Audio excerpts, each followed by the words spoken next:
Hello everybody, and welcome. Welcome to another Monster Hunter stream. I hope you guys are doing well tonight. My name is Ristretto, and what we're going to be doing this evening is one of our Monster Hunter cafe casts here with our friend Phalacin. We're going to be jumping on, talking about some Monster Hunter topics. Really quickly, I'm going to say hello to you guys, and then we'll get rolling. So, welcome, Zelda fan, Iced Tea Trinker. I think Uchi's here somewhere. Welcome, Sixth Quill, and Mr. Phalacin, welcome. Welcome, Biotech and Arbok. Welcome, Jack McBride and Parsec Mech. And I hope you guys are having a nice evening. I'm a little sleepy, to be honest with you, but I'm down to have a good time talking with our buddy Phal. So, I'm going to go ahead and, I think, jump on over and see if he's ready to start.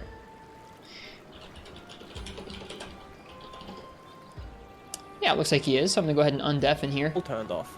Oh, hello, Phal. Hello, Ristretto. Welcome, welcome. Ristretto fans. Fans of Ristretto. It's good to see you all. Welcome to another cast. It's gonna be good stuff. Yep, welcome in. Don't ban anyone. Phalacin, how the heck are you tonight? How the heck am I? Man, Yeah. that's such a dad way of asking it. I always How think. the heck are you? Yeah, I think of like a big mustache when I'm asked that. I'm okay. Big week, big dreams, Yeah. big people. This past week, so I'm a little run down. I thought you were talking about this coming week. Big dreams. Oh well, you know, big dreams, past, present, and future. I would say. Well, good. So, That sounds like a pretty there is alright way to be. There is that, but I'm otherwise well. How are you, my friend? I am admittedly a little sleepy, but I just had a coffee. The coffee's all gone. I'll still cheers everybody with this empty mug, which is a bit sad, really, but cheers. Thank you guys for being here. Thanks for joining myself and Phalacin for yet another Monster Hunter Cafe cast. We've got a handful of fun topics lined up for the night tonight. And honestly, I haven't played many video games. We'll get into that in a minute, but I haven't played many video games recently, so I'm just down to play some Monster Hunter, yo. I'm up for it. Honestly, yeah, you know, after having taken not a step back from Monster Hunter, but sort of focusing on other things lately, I was showering today to get clean because, you know, I'm not that hard of a gamer. And I was like, you know what? Monster Hunter? Good. So I'm excited to just hang out and play some MonHun, really. Let's do it. It's gonna be good stuff.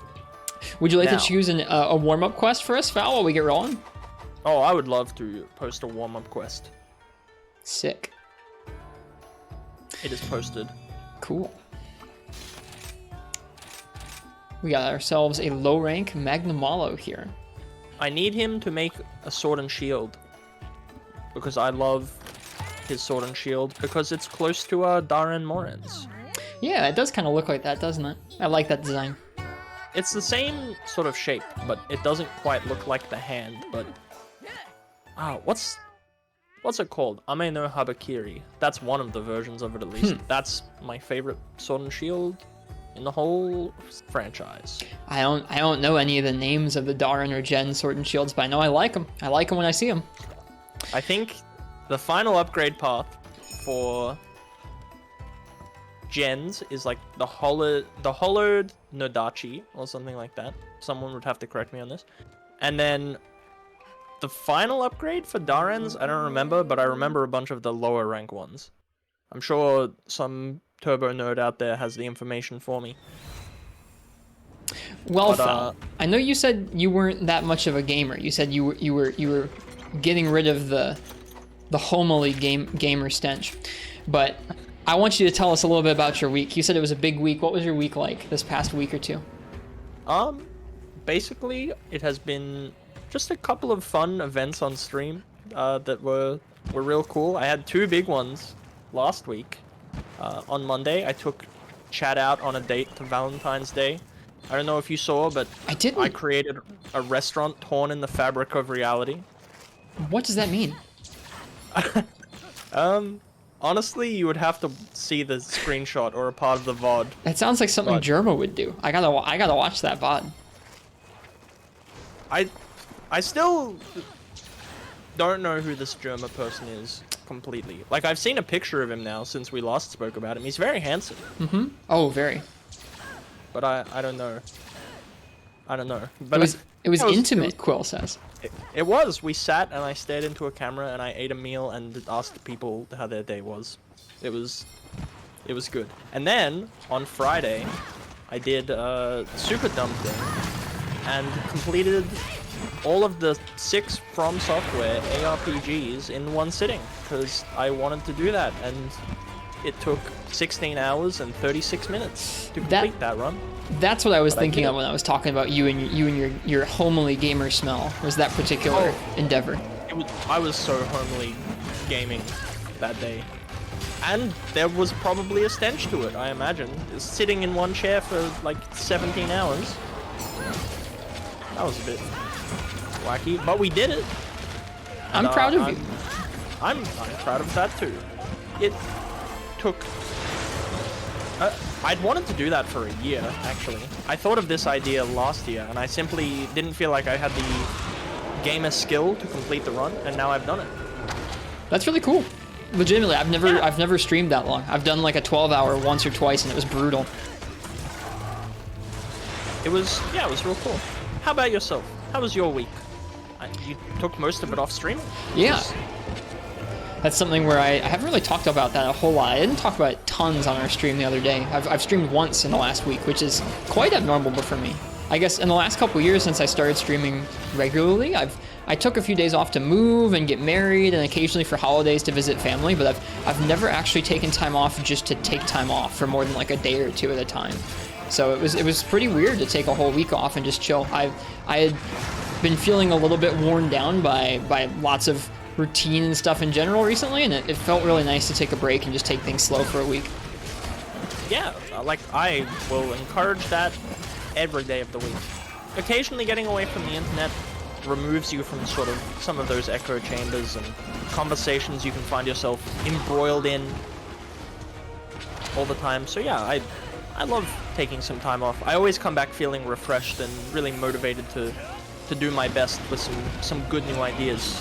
But how are you feeling regarding it all? Pretty good. The rest felt pretty nice. I didn't actually sleep that much more than usual because I have a pretty messed up sleep schedule, and it didn't allow me quite enough time to like adapt back to a regular human sleep cycle again. But I did get a little more rest, and I definitely took things really slow for a few days. I binge watched a television show, which is something I never really do, and I played a little Tetris, and it was a nice time. It afforded me some time to think. I'd been feeling like I'd been sort of coasting on my stream for a little while, or at least kind of coasting, just like, I don't know, I'm sure all of us have had some seasons before where like you're doing things you care about, whether it's like you're working a job you care about, you're seeing people you care about, you're working on a hobby like streaming or whatever your project is of choice, but like you just feeling like you're kind of like buffeted by it. You just kind of gotta hang on and deal with it, and sometimes that can feel okay, but sometimes you're like, man, I've just been hanging on for a while. I want to make sure I'm actually doing what I want with this. And so that's what I was feeling, and that's why I took a break for a little bit, was to, I don't know, think a little bit about what I wanted to do with my stream. Yeah, that's honestly a good way to be. Gosh, I love this guy. Make him a mainstay. Do you think he would make a good replacement for Rathalos? How dare you? I'm just wondering. Nothing could replace Rathalos. Okay, good. I'm glad to hear you say that. I love Rathalos. He's my favorite red wyvern who has appeared on multiple front covers to the series. I love Rathalos. Yep, there's no one that could ever accuse me of wanting to get rid of him and steal his wife. I would never. Due to... Yeah, you wouldn't, because that would result in bad things, such as me calling you at 3 a.m. and barking down the phone. Anyway, I'm going to tell my therapist about this and write this in my journal later. Speaking of writing in the journal, that's actually what I spent a good chunk of my time doing recently, is I've been doing some handwritten notes for the first time in a long time, and that's honestly how I spent my week off, was doing some journaling about things I was reading, whether it was a book, or doing some journaling about like what exactly I wanted to be streaming like going forward, and it helped me a little bit. I was able to come up with a couple of different goals for my playthroughs of Monster Hunter going forward that I hope will be kind of nice to, I don't know, to try out. I think journaling is easily one of the best things one can do for their mental health. From just a sort of keeping tabs on its standpoint. I love journaling. I think it's great to sort of, if you're feeling a bit low, you can keep an eye on, you know, what's making you feel low. You can ensure that you're not falling into some bad patterns or habits, which is really common for people, common for me. Like, I can definitely speak to that. So I hope that period of reflection was really meaningful to you and you got some good catharsis out of it. It was honestly the first time I mean, it's the first time recently that I've been doing sort of like handwritten journaling. I've done some journaling like digitally typing, but I don't know, there's something a little different. This is not one of our topics planned for tonight, but I've experienced there like being something a little bit different about actually writing something. It takes a little bit longer and it gives you a little more time to think while you're doing it, which I've appreciated it. I used to do it a lot more regularly, but picking it back up recently has been really nice. Wonderful. Well, Phal, last night was something fun we both did. We can talk about this for a little bit. We both stayed up late. Do you want to tell chat why you were staying up late last night? Because I did 7 years of night work and my brain doesn't let me ever sleep properly. Oh. That's not the answer I was looking for, actually. Is it because we watched the Street Fighter trailer? Yeah, that. We were both staying up. And we saw Ryu's Slanger?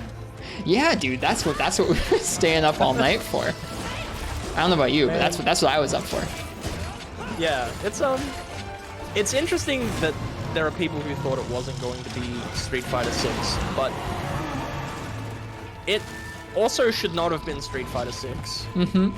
For those who didn't, you go ahead.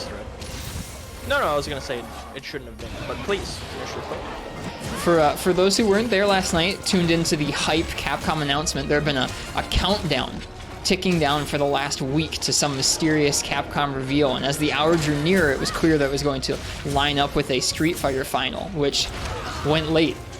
And then after the Street Fighter final went late, then the commentary after the Street Fighter final went even later. And then after the Street Fighter commentary that went late, then they showed a teaser featuring a very wide Ryu for Street Fighter 6, and that's about it. I guess there was one other thing. He's always been like wide, but I don't know. I dabble in the fighter gamer sphere quite a lot. Like I love fighting games. You know, if I was to ever retire to one type of game, it would either be action RPGs or fighting games. So it's really interesting to sort of see them announce this game with the new protagonist. Luke is his name. By the way, Capcom have a real history of introducing a Street Fighter protagonist and giving up on them instantly, and they've done it since 3. I don't quite understand, but yeah, like, he was introduced into the game just barely 2 months ago. It just doesn't matter? I don't get it. The more exciting thing to me was the collection they announced just afterwards. 10 games with rollback, Red Earth, 5 Darkstalkers games, Street Fighter 2 again. I think that's really exciting. Yeah, do you want to talk about that? Because I don't really know much about a lot of those fighting games they showed with that collection. I saw the Puzzle Fighter games, which I have seen before and thought would be about the only way I could ever interact with Street Fighter in a way that I would enjoy, but I would love to hear you say anything you know about the other stuff and why you're excited about it. Red Earth is actually really significant because that was Capcom's first CPS2 like fighting game, which was sort of an arcade standard back then. It's largely been forgotten, and it's never had a console release, so that's actually super exciting. Some of the characters did escape it to SNK versus Capcom 2 SVC Chaos. Tessa, who's actually a really cool character in that game. She escaped it, but other than that, no one really knows anything about Red Earth, so that's actually really exciting. Darkstalkers is something that most people won't have experienced, but it's kind of like everyone knows who Morrigan is. So it's cool that they're bringing it back. It's not going to be significant. You're not going to see it at tournament. It's going to be one of those things where it's cool for a couple of weeks and then it sort of comes out. But just to sort of fill anyone in who might not know what Darkstalkers is, it's just a fighting game with sort of horror tropes as the characters. Like you've got a vampire. You know, the game literally in Japan was originally called Vampire Savior. So that's kind of... It's interesting to see them bringing it back, but it's hard to say. And it's got some unique systems going for it. I don't think we're sort of getting poised for a Darkstalkers 4, but it's interesting. Red Earth is the thing I'm excited for and all of that. Street Fighter 2, I think it was Street Fighter 2 Turbo. I actually don't remember some of the entries in there. I got it. Oh, you already got the tail? Yeah, there was like puzzle fight, which is interesting. But yeah, the selling point being 5 Darkstalkers games is that's gonna be for diehards. It is cool. And I was saying this last night when you mentioned that Red Earth was something that we actually hadn't had over here. So it's always really nice seeing something that hasn't had a localized release end up getting it eventually. Maybe we'll be so lucky with Portable Third someday.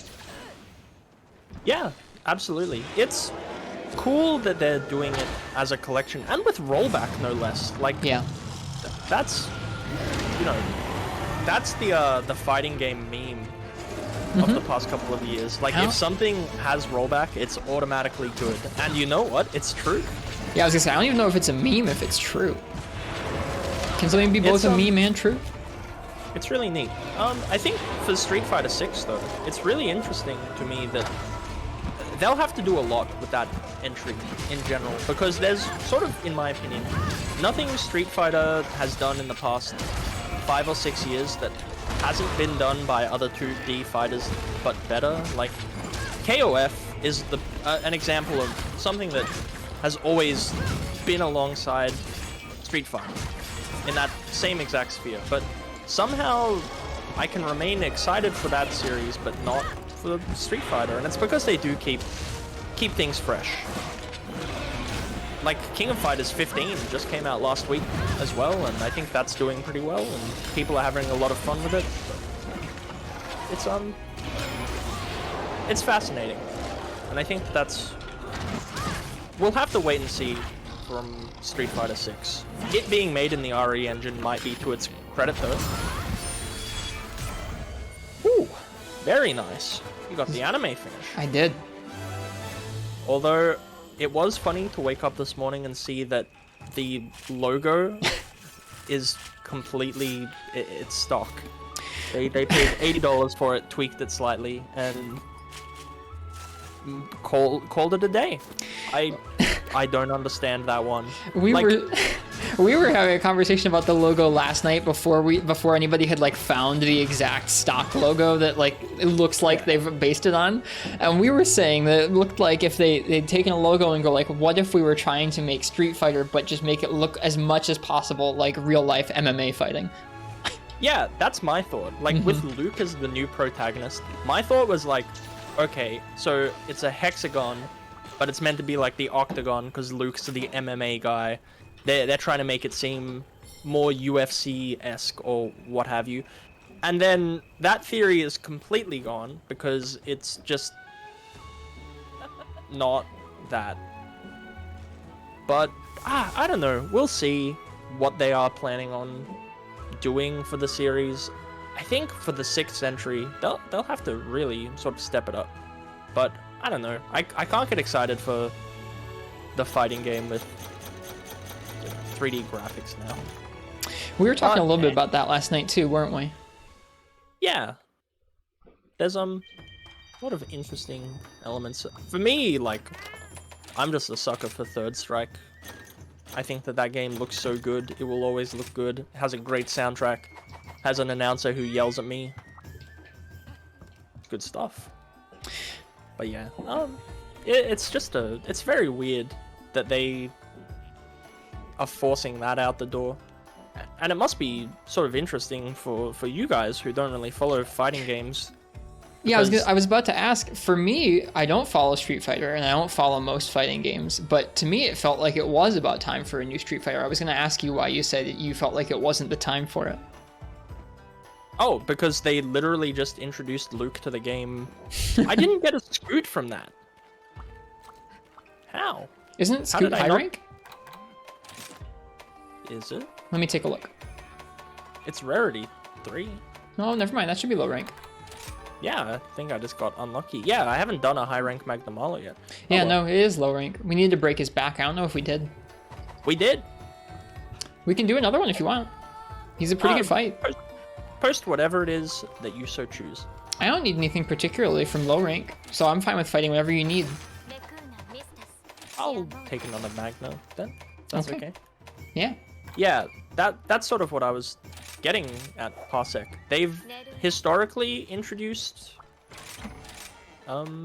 protagonists to Street Fighter. Like starting with 3, they had Alex, who was meant to be the replacement for Ryu. That didn't stick. For 4, they introduced Yuri Han and like Crimson Viper as the face of that game. So they're not really sticking to it. Like 5, I don't know what they were thinking. They went back to Ryu and Ken.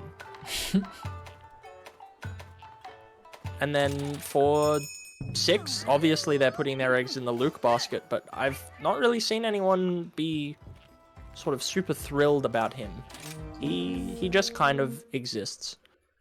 I was looking at some photographs of him for the first time with you last night, and I was in like the new trailer for Street Fighter 6. I feel like he looks very trendy. He's got like streetwear on. But then you go back and you look at I googled a picture of him from Street Fighter 5 because you told me he had just been added, and he looks totally different in that game. Yeah, he's a peculiar looking dude, that's for sure. But I thought Ryu looked quite attractive in that Street Fighter 6 trailer. I find it interesting that they just made him big, gave him a huge dick, and gave him a beard. Like, beard Ryu isn't even sort of a new thing, but it's weird that I don't know, they can't let go of Ryu, but that's okay. As long as they don't use the Akuma design from Street Fighter 5, I'll be happy, because man is that atrocious. But yeah, Ryu's so popular with Capcom that even their brand new characters are just spin-offs of Ryu. They had a character named Kage, who is just a different version of a character called Evil Ryu, who has been in like a billion of the games. So I have no idea what they're sort of planning for this game. Like, Street Fighter it's not dead, in my opinion, but 6 is gonna have to work hard to bring me back. I think part of our discussion last night was that we were at least I'm always kind of surprised looking how it feels like Capcom treats their different series, or at least different parts of their IP or their series, as totally different. Like, they just have totally different strategies for them. Where you look at the collection of stuff they were releasing last night, where it's like old games that haven't gotten proper ports in forever and stuff like that, and that just does not happen with Monster Hunter. And I don't know, it's just, I've always found that a little bit surprising, just how different their strategy and like their marketing and the tone of how they handle Street Fighter is to Resident Evil or to Monster Hunter or to whatever else. Yeah, like for Monster Hunter and Resident Evil, it's kind of like these things are just coming out, like, you know, it's whatever. They don't indulge in the hype cycle far too much. I'm trying out this like Valor Adept style longsword spirit combo for the first time in this game. I'm bad with it.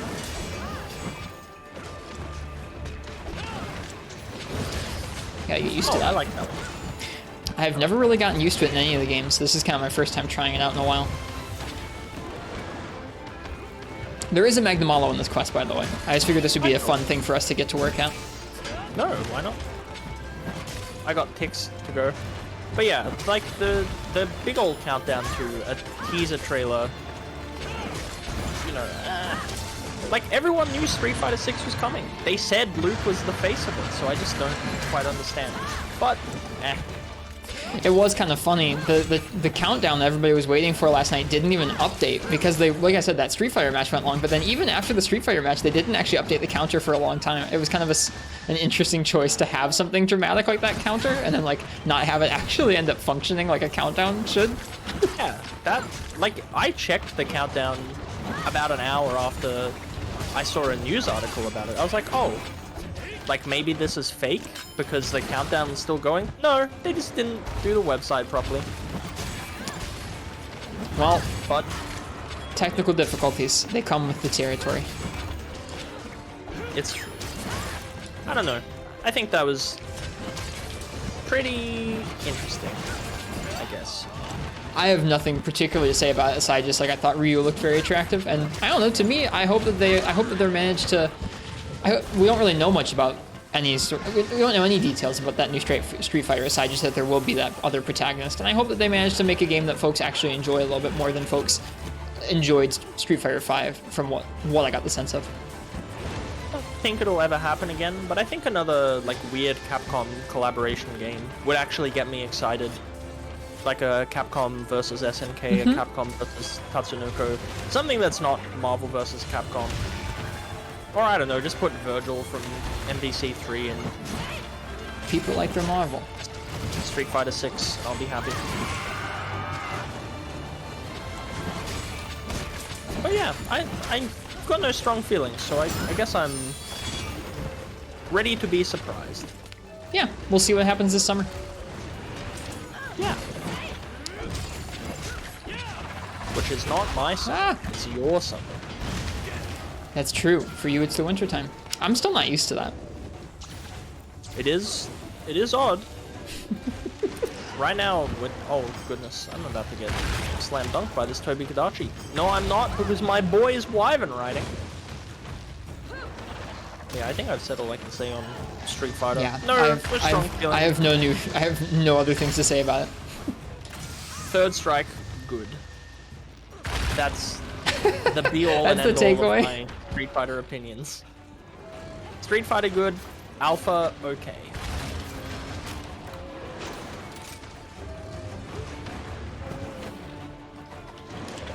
Go play KOF 15. Can you please let me sharpen Toby Kadachi? That would be very nice of you. Pair off is done. It seems. Dunzo. But yeah, I don't know. I guess other than like I've played a little bit, I played a tiny bit of Monster Hunter because I actually made a YouTube video talking about some of my goals for the stream, which is not something I've done in the past. Is make a video with gameplay for YouTube. But outside of that tiny little bit of Monster Hunter, all I played last week was basically just some fast Tetris, and it was very relaxing. But I haven't really played a whole lot of games. Yeah, it's tricky. We're in sort of that part of the year where there's like nothing to talk about games-wise because things are just coming out. It's not like there's new announcements or new trailers or we get to speculate. Like, Elden Ring's out in 3 days. You know, new Final Fantasy title is out next month. Wait, new what? Platinum game title is out next month. What Yo, Final you Fantasy? don't know about Kill Chaos? Oh, is that out this year? Yeah, that's out next month. No way, really? Wow, they've put out like no marketing about that. Jeez. I've seen plenty of trailers for it, actually. Really? Like, yeah. Maybe I just think don't watch maybe- things. Yeah, I would say so. That game actually looks really fun. I've only seen the E3 thing from like a year or two ago. I think it's going to be the Metal Gear Rising Revengeance of Final Fantasy.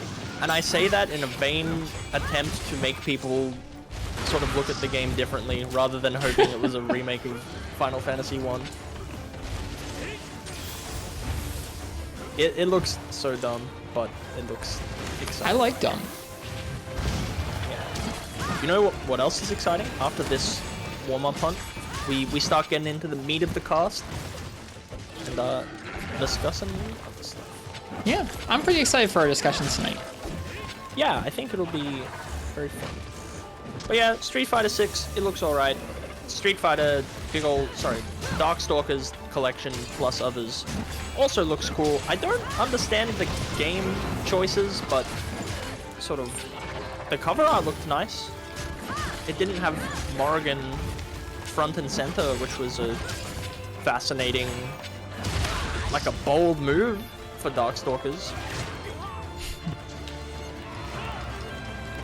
I had like a little miniature lesson on fighting games last night from Phal. I looked at a bunch of screenshots of different games from different series. I've not retained much, but I did get to see some cool character designs. From Red Earth, the Lion Man. Yeah, I remember you dude, said you liked him. freaking lion. It's pretty cool. I like I like Pessa. She's cool. She summons little ghosts. But yeah, Red Earth is the one that I'm interested in. That when I was doing sort of my deep dive on SNK last month, she was actually in one of the games, which is how I know about Red Earth to begin with. Oops. Oh, hello, mate. Yep, he's in here now. So we need to break his back, huh? Yes. Ugh. Toby hit me at the worst time. Hit him with the old Bane.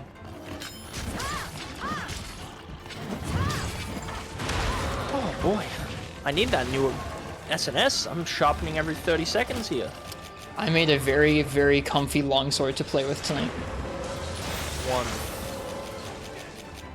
I made the Rathian gun lance as well, to do a little gun lancing. I'm going to take a moment to say thank you to the folks in my chat who are subbing. There are several Please do. folks who've been very kind. Burlesque Barley, Slave and Art, and Crystal Time Gear. Thank you guys. It's appreciated. Wonderful. We love a scan train. How do you feel about that feature on Twitch? It's a weird one. I like to call it a scam train, but I don't really think it changes much. It's nice that they give out emotes for it, I guess. No one likes the emotes. I feel like there were occasionally... I feel like... There's like a haha cat. I forget, was haha cat a hype train emote, or was that a holiday emote? I think it was a holiday emote. I think, yeah, it was like haha holidays or something. Haha cat was good.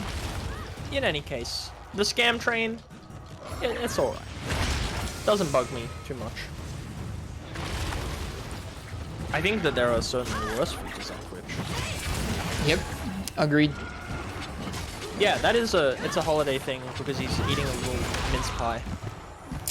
How often do you get to KO a Magnamalo with longsword? Once at least. Right there, yeah, once. I am braining off and just hitting monster now. It's actually one of my goals. I was reading a really nice article today. It was written by a programmer, and it was talking about how in workplaces you can be in like the 95th percentile of like, I don't know, your particular craft just by being active in it. Like there's enough people who are just kind of content to get a position or play a game or like do a thing, play a sport, but then not really push past whatever their initial like, oh, I've gotten used to my sport now is, and like actually kind of focusing on improving. And it was a really neat article that made me think about like, okay, how do I want to improve at Monster Hunter going forward? Like in what way do I care to do that? And it was just kind of neat it was neat to read about. Yeah. I do think that, like, sort of, I think it's really interesting, and this will tie into the topic we're bringing up. We'll bring up next, but how I gave you that stat of, you know, Monster Hunter World sold 20 million units, but I think at its peak viewership per month on Twitch, it was 20K. I looked it up. You're correct. That was the average viewership. So that's not to say there weren't peaks, but that.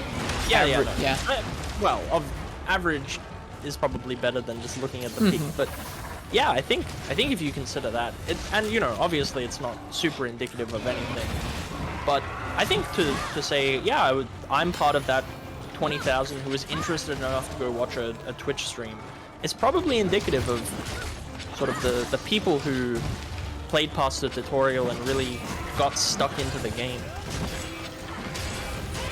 I think it's really something that has made me consider just how Capcom might implement certain things going forward. And I don't know if that has any indication of, you know, returning player base or what have you, but surely it does at some point. Right. Can I get 2 KOs on Magnamalo with longsword? I'm gonna go hit him in the face. That's what I was trying to do. I was going to steal your KO. Oof. I need some practice with the old longsword here in this game.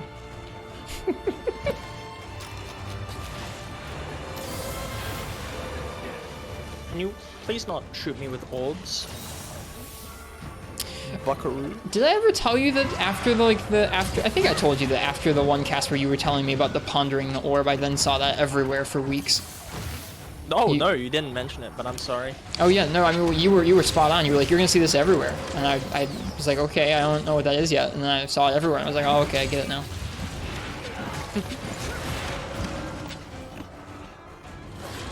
Alright. Time for Magnamalo and to break his back so he can get you your scoot. Yes.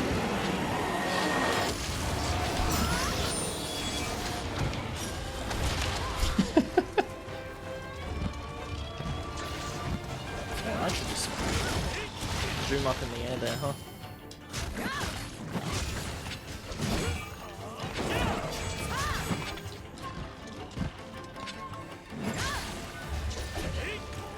Uchi says I almost got away with my cool anime on his big ultimate.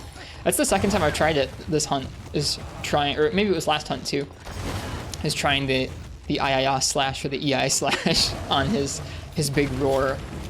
I don't even know what you call that move, the big dive bomb attack he has. We could just call it a, well, I guess they called the Nergi one the Nergi dive bomb. We could just call this the Magna dive bomb. Yeah, same skeleton and everything, you know. Oh yeah, remember last cast when I got the water strike on his dive bomb? Oh. That was pretty sick. I can only dream. I can only dream of such awesomeness. I believe in you.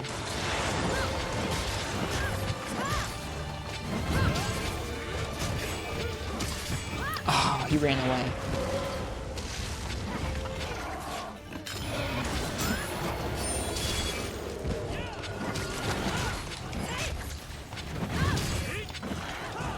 Can we sit still, please, Magnamalo, so I can actually get you? Nope, I did not have enough spirit left to finish that combo.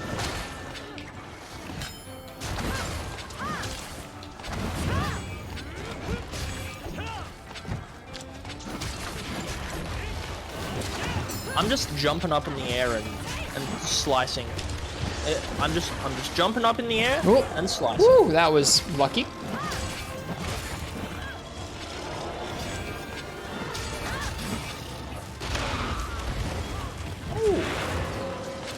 He let me finish sharpening though, at least. What a goose. What do you think He's your allowed favorite? me- Oh, sorry. Gain unlimited power. What do I think my favorite? Move from Magnamalo is. I should sharpen. I like the one where he jumps forward and stabs with his tail. I think I like the ones where he goes up in the air and can come slamming down with his tail up on top of you.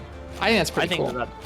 I think that in general, his tempo is so weird and so different from any other monster. Like, he doesn't have a straight 1-2 for most things, and I think that that's really to his credit. Having to dodge in sort of weird ways, I really, really like.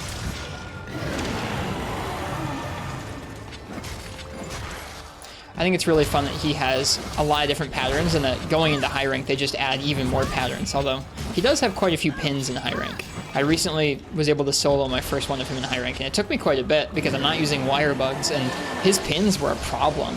With unupgraded armor like we've been using, a lot of the things he'll knock you up in the air and then follow up on, a lot of those moves he pulls out pretty frequently will just like two-shot me. It was nuts. It must be fun, like, not being able to use wire bugs and just sort of, well, I'm in the air now and I'm not legally allowed to do anything about it. So. It's a little weird. It definitely doesn't feel like the intended way to play the game, but it is interesting seeing how you have to get used to moving around Magnamalo to avoid those sorts of things. Yeah, I'd be interested in future entries, how they handle that sort of... I imagine they just won't include them, but like the monster knocks you up in the air and goes for the twofer. No! Did we break his back? We did not. Well, there were other chances. It's okay, I believe. We didn't get any carves on the other monsters. Oh well. I carved Baroth because I'm a bit of a little rascal. All right, one last thing. We were talking last night. Like I said, we had a nice discussion about Street Fighter. We talked. We had a pretty nice time talking about art styles from Street Fighter 2, not Street Fighter 2, but Street Fighter as well.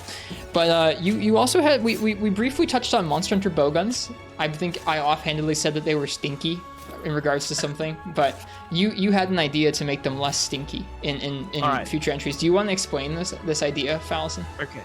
I think that in general, they would be more interesting if they had sort of a more potent variety of ammo types. So I posited the idea that one might take healing pellets, and to make them more viable, you would put it on the ground, stick that gun in your face, and then blast yourself in the face with healing shots.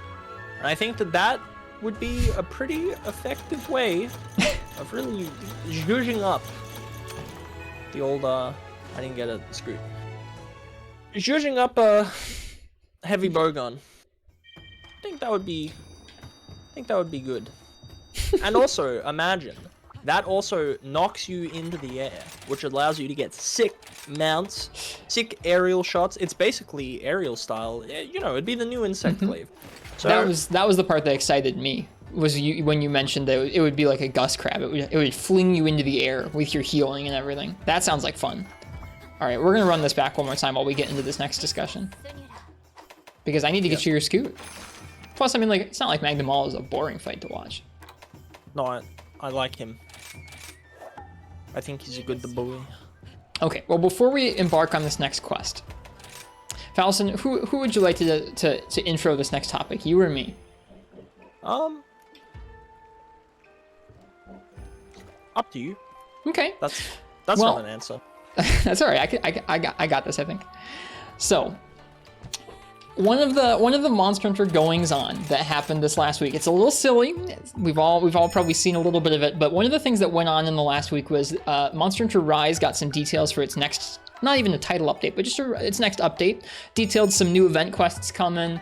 The data was going to come out, syncing up PC and Switch, but also that they're bringing back something that we last saw in Monster Hunter World shortly before Iceborne's release, which are the Defender weapons and some new armor. The Black Belt armor actually is coming back. Now, this was something where it drew a lot of ire from a lot of people all over the internet in a lot of different ways. And it's like, I feel like our general impression of it, both of us, was that like across the board, there were lots of things being slung back and forth that were just kind of absolute to the point of not really making for decent discussion. So there were lots of silly things said, or lots of silly conversations that didn't really go anywhere. But I don't know, there's clearly something there that people care about in a little bit of a deeper way, or else there wouldn't have been quite so much discussion about it. And so I think we were both talking about it. We sat down, we had a discussion together about it. There was a particular morning where everybody was talking about this on Twitter and Discord. People were talking about the Defender update weapons. And Phal and I had a discussion of our own and realized that we were of a bit different minds about it. And we were like, well, I think there's a little bit more to this than what most people have been talking about. And so I think our goal tonight is to talk a little bit about it and talk about why there's so much ongoing discussion about it, why people care about it in different ways, just what there is to take away from that sort of thing, both for the games and what it means about Monster Hunter and what it means for different kinds of people, or how we think different kinds of people are feeling about it, that kind of thing. Yeah. And I do really want to sort of preface this, because I saw so much in the way of derivative opinions and reductive opinions online that this will be an open-ended conversation. I personally am like not really for or against it. I'm interested to see where it will sort of take the series in a sort of trends way, but we're not.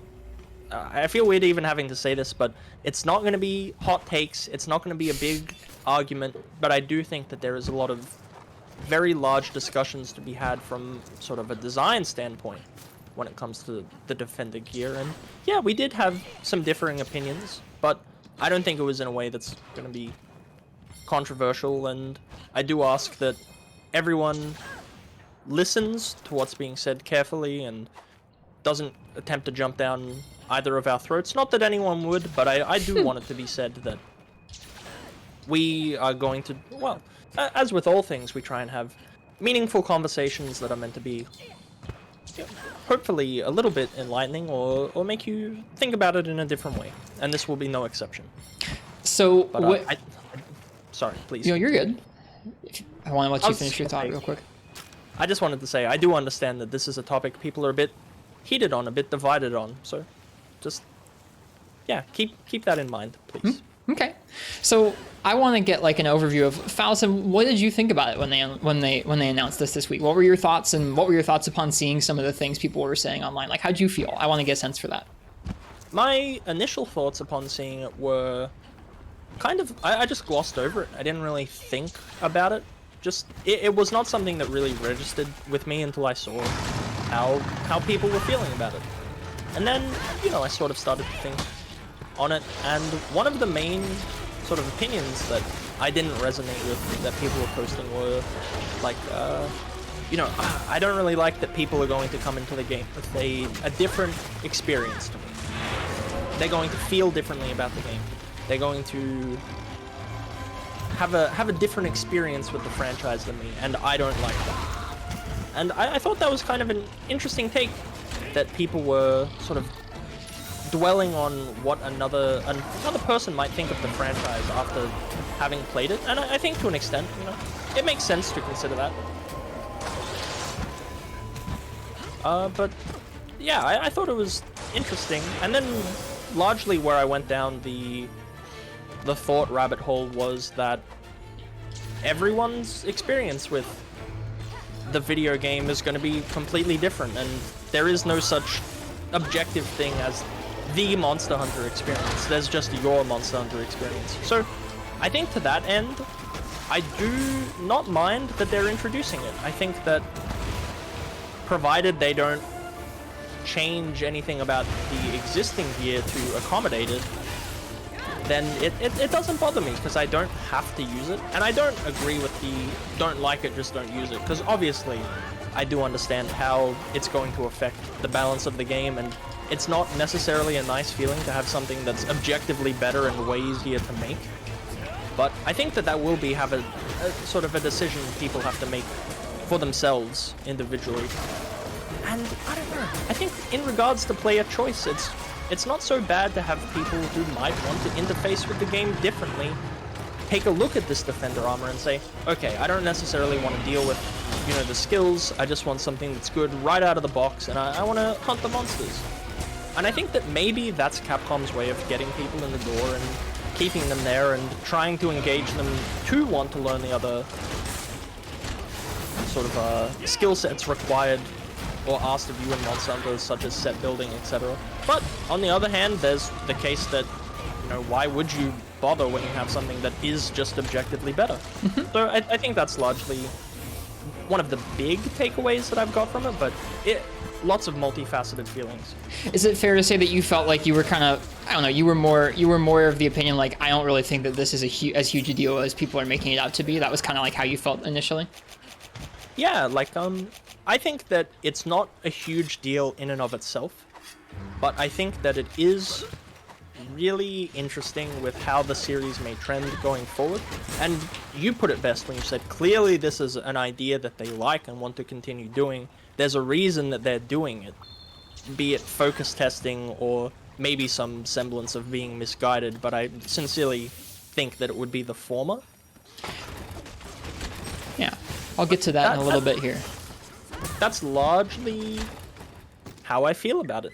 Okay. It's not a big deal, but if it's indicative of the way the franchise may continue going forward, I think that that's something to talk about, truly. I think that that's something to be interested in. So, how do you feel about it initially? Sure. I guess when I first saw it, to be 100% candid, I was pretty bummed about it. Earlier this year, when the actual Defender armor dropped, the Guild Cross armor in Rise, I forget if they even called it Defender gear or not. I feel like they might have. Maybe they didn't. I believe they called it the Guild Cross armor. Okay, I thought they called it the Defender armor. I must have been imagining that back then. Must have been reading into it too much. But back when they added the Guild Cross armor, they framed it as this is something to help new players get into the game, and I thought that was maybe all they were going to add. They were not going to add any particular weapons that would change up the progression of the game. And I mean, I was a little bit bummed seeing them add that back. I'll admit that I can't be mad about that black. Sorry, what's it called? Shoot, the armor. The black belt armor. Yeah, the black belt set. I can't be mad about that getting added back in. I freaking love that armor. So I was pretty pleased about that, seeing that in the game. We don't know what skills it's going to have yet, but I was just a pretty happy camper for that.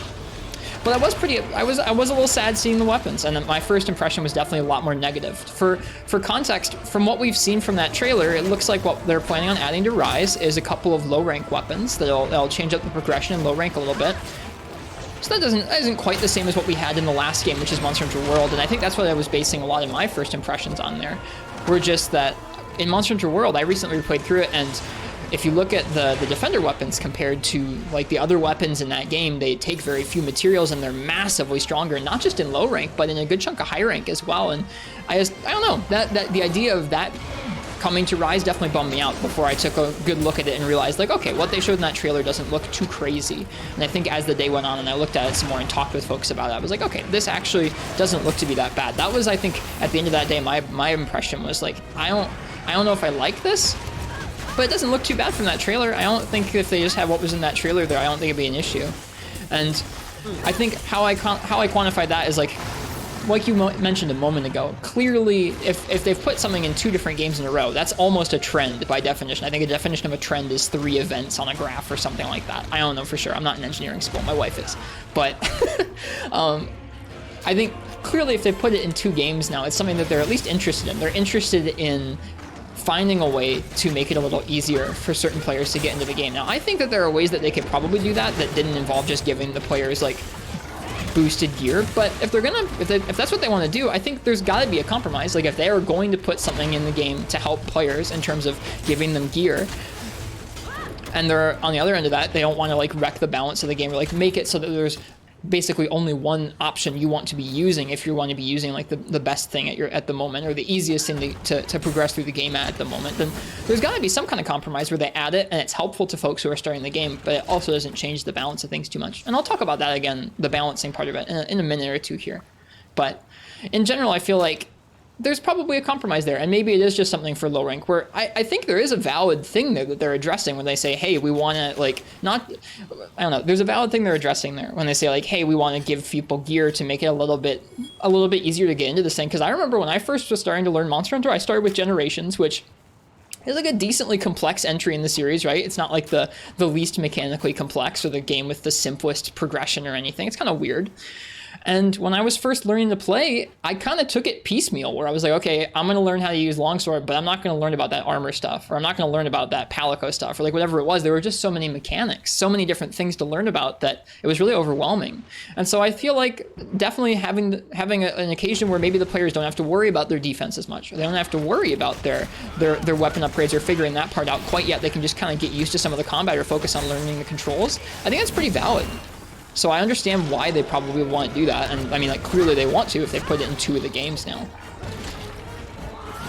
Yeah, I think that there is definitely something to be said about it existing there for newer players, especially, like, just sort of even going off my own experience. When I first played 3U, I bounced off it like a rubber ball.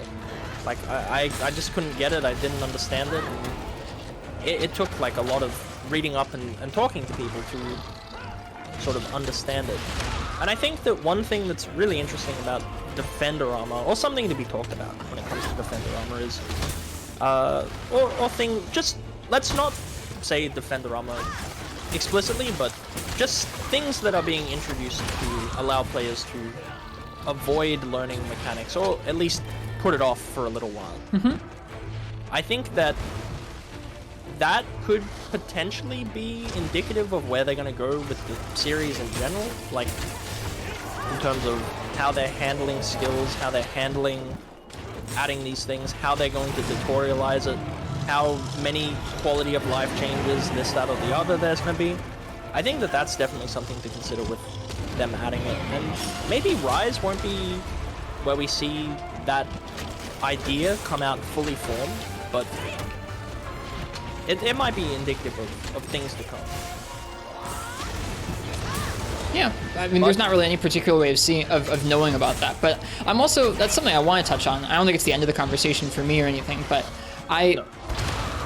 I do think it'll be interesting to see how the actual implementation, when we actually get that update, when the expansion's fully out, when Sunbreak comes out, to see how the implementation is similar to or different from World, because that's been one of my favorite things about Rise in general, is just seeing what things they chose to keep, what things they chose to leave behind in World, or wait to bring back in a different entry, or what things they chose to iterate on. I think it's really neat. A lot of the things that kind of rub me a little bit the wrong way in World have actually been tweaked in this game to a point where I think they mesh a little bit better with the series roots, or the series as a whole, and I've really enjoyed them. So I'm interested to see them continue to iterate lots of things.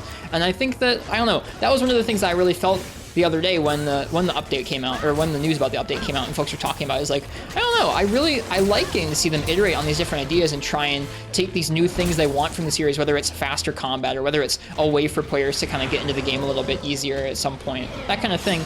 And I like seeing how they iterate on that idea over time. I feel like every time we've gotten a couple games in a row from them after a big new idea, it's been something really cool. And so I don't know, I was definitely left with the impression of like, I don't want to really, I don't know, throw the baby out with the bathwater just yet. It was like, well, Rise easy bad game now because all of the game is skipped by Defender gear or something like that. Like, we don't know yet. We'll see, but I mean, I don't know. I'm willing to give them the benefit of the doubt and be like, hey, they've iterated on lots of other mechanics. Why not that one?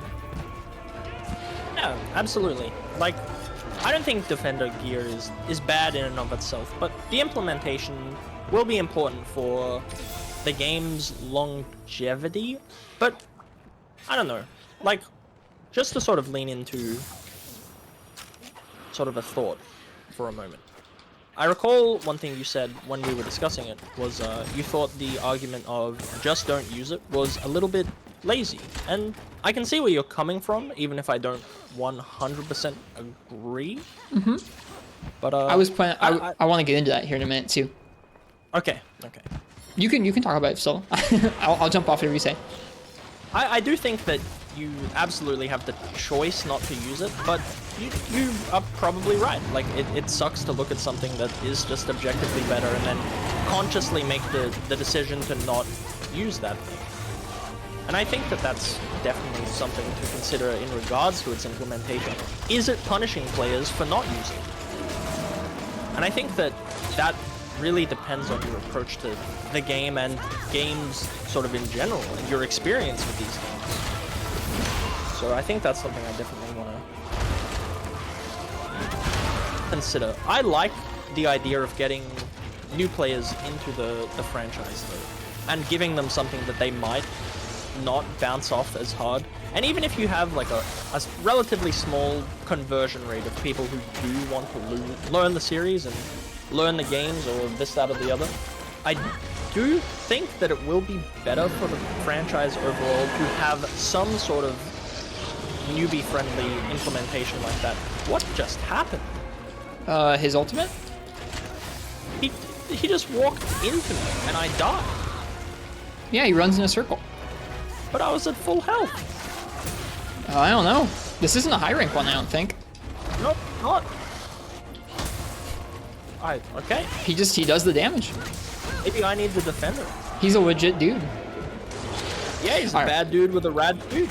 All right, I want to talk about what you said a moment ago about how I said that one of the arguments that I saw pop up pretty often, both when World came out and its Defender gear came out, or and also the other day when the news about the update broke for Rise, is a lot of folks saying, like you said, well then just don't, if you don't like that they're adding this, just don't use it. And I did say when I was talking with you that I feel like that is a particularly lazy argument to that. And the reason why I say that is because I think for me, it's not just about, like, I think I talked about this a little bit with you and a little bit with people in Discord the other day. I feel like when people are discussing this topic, they're coming at it from a couple different ways. There are people who are viewing it as other folks telling other people how to play the game, and then there are other folks who are viewing it from a more objective, like, I'm looking at the numbers of this, and I don't like that the numbers of this aren't balanced with the rest of the game. And like, that's the point of view that I'm coming from, where I look at that and I say, I really like it. I really like getting to play through a Monster Hunter game, or just a game in general, where the game is designed in a way where all the numbers of the gear, all the challenges you're coming up against are balanced in a way where they lead into one another. They feel cohesive, nothing feels out of place.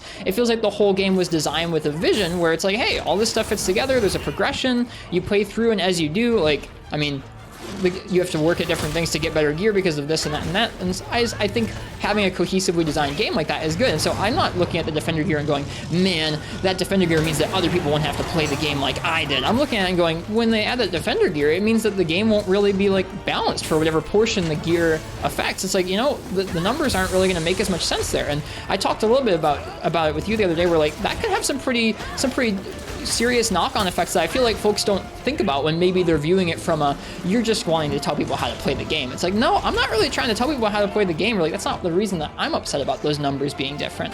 I'm looking at those numbers and I'm going, all of a sudden your hunts take less time, and with those pieces of gear that are easier to craft, you don't need to spend as much time hunting the monsters to get the few materials. You need to upgrade those defender pieces of gear. You don't need to really go out of your way to learn to make a mix or learn how the armor works. You don't really have to go out of your way to fight monsters more than once or twice in those ranks. I don't know, by the time you reach a different part of the game, you might not have gotten as used to different parts of it. There's a whole lot of knock-on effects of just like, hey, these monsters, you might not really get to see them as much because of the extra staggers you're getting from the stronger gear or whatever it is.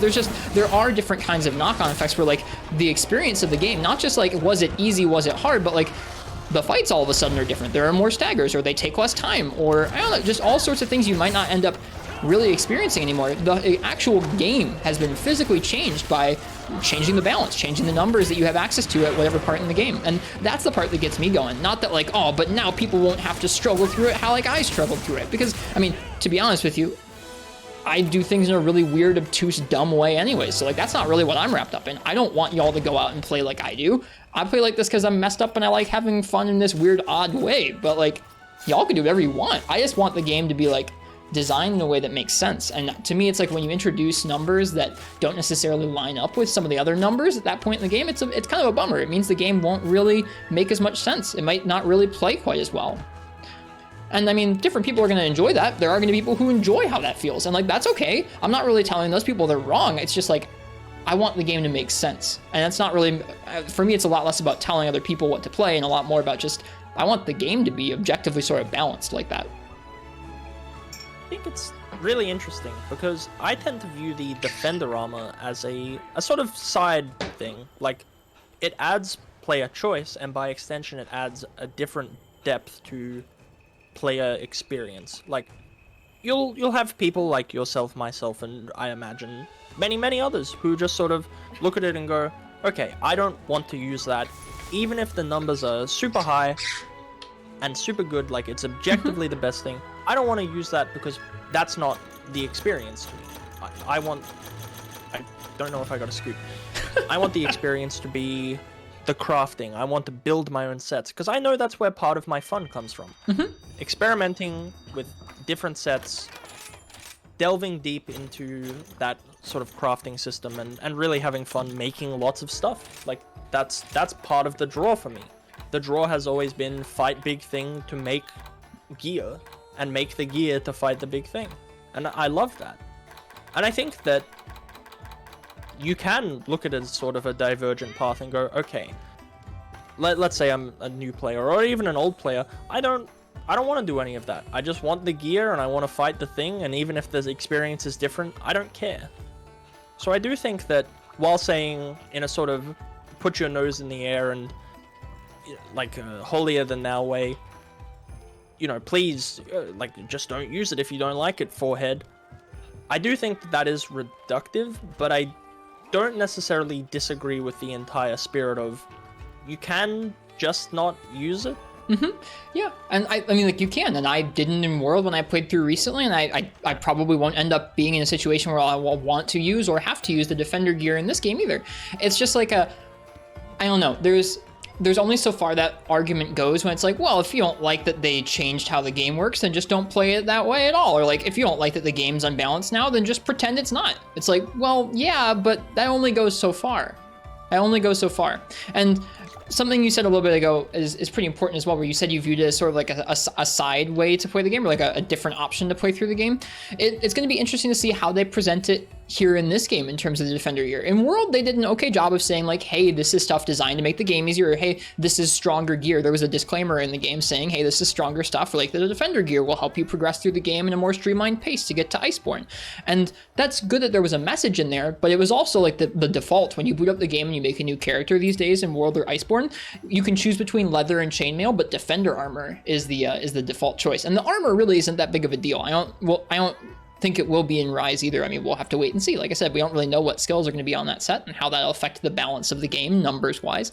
But in general, I think it's just as long as it's messaged the right way and saying like, hey, like if there was a disclaimer in the game that said like, hey, this is some gear designed to help you get into the game for the first time if you're new.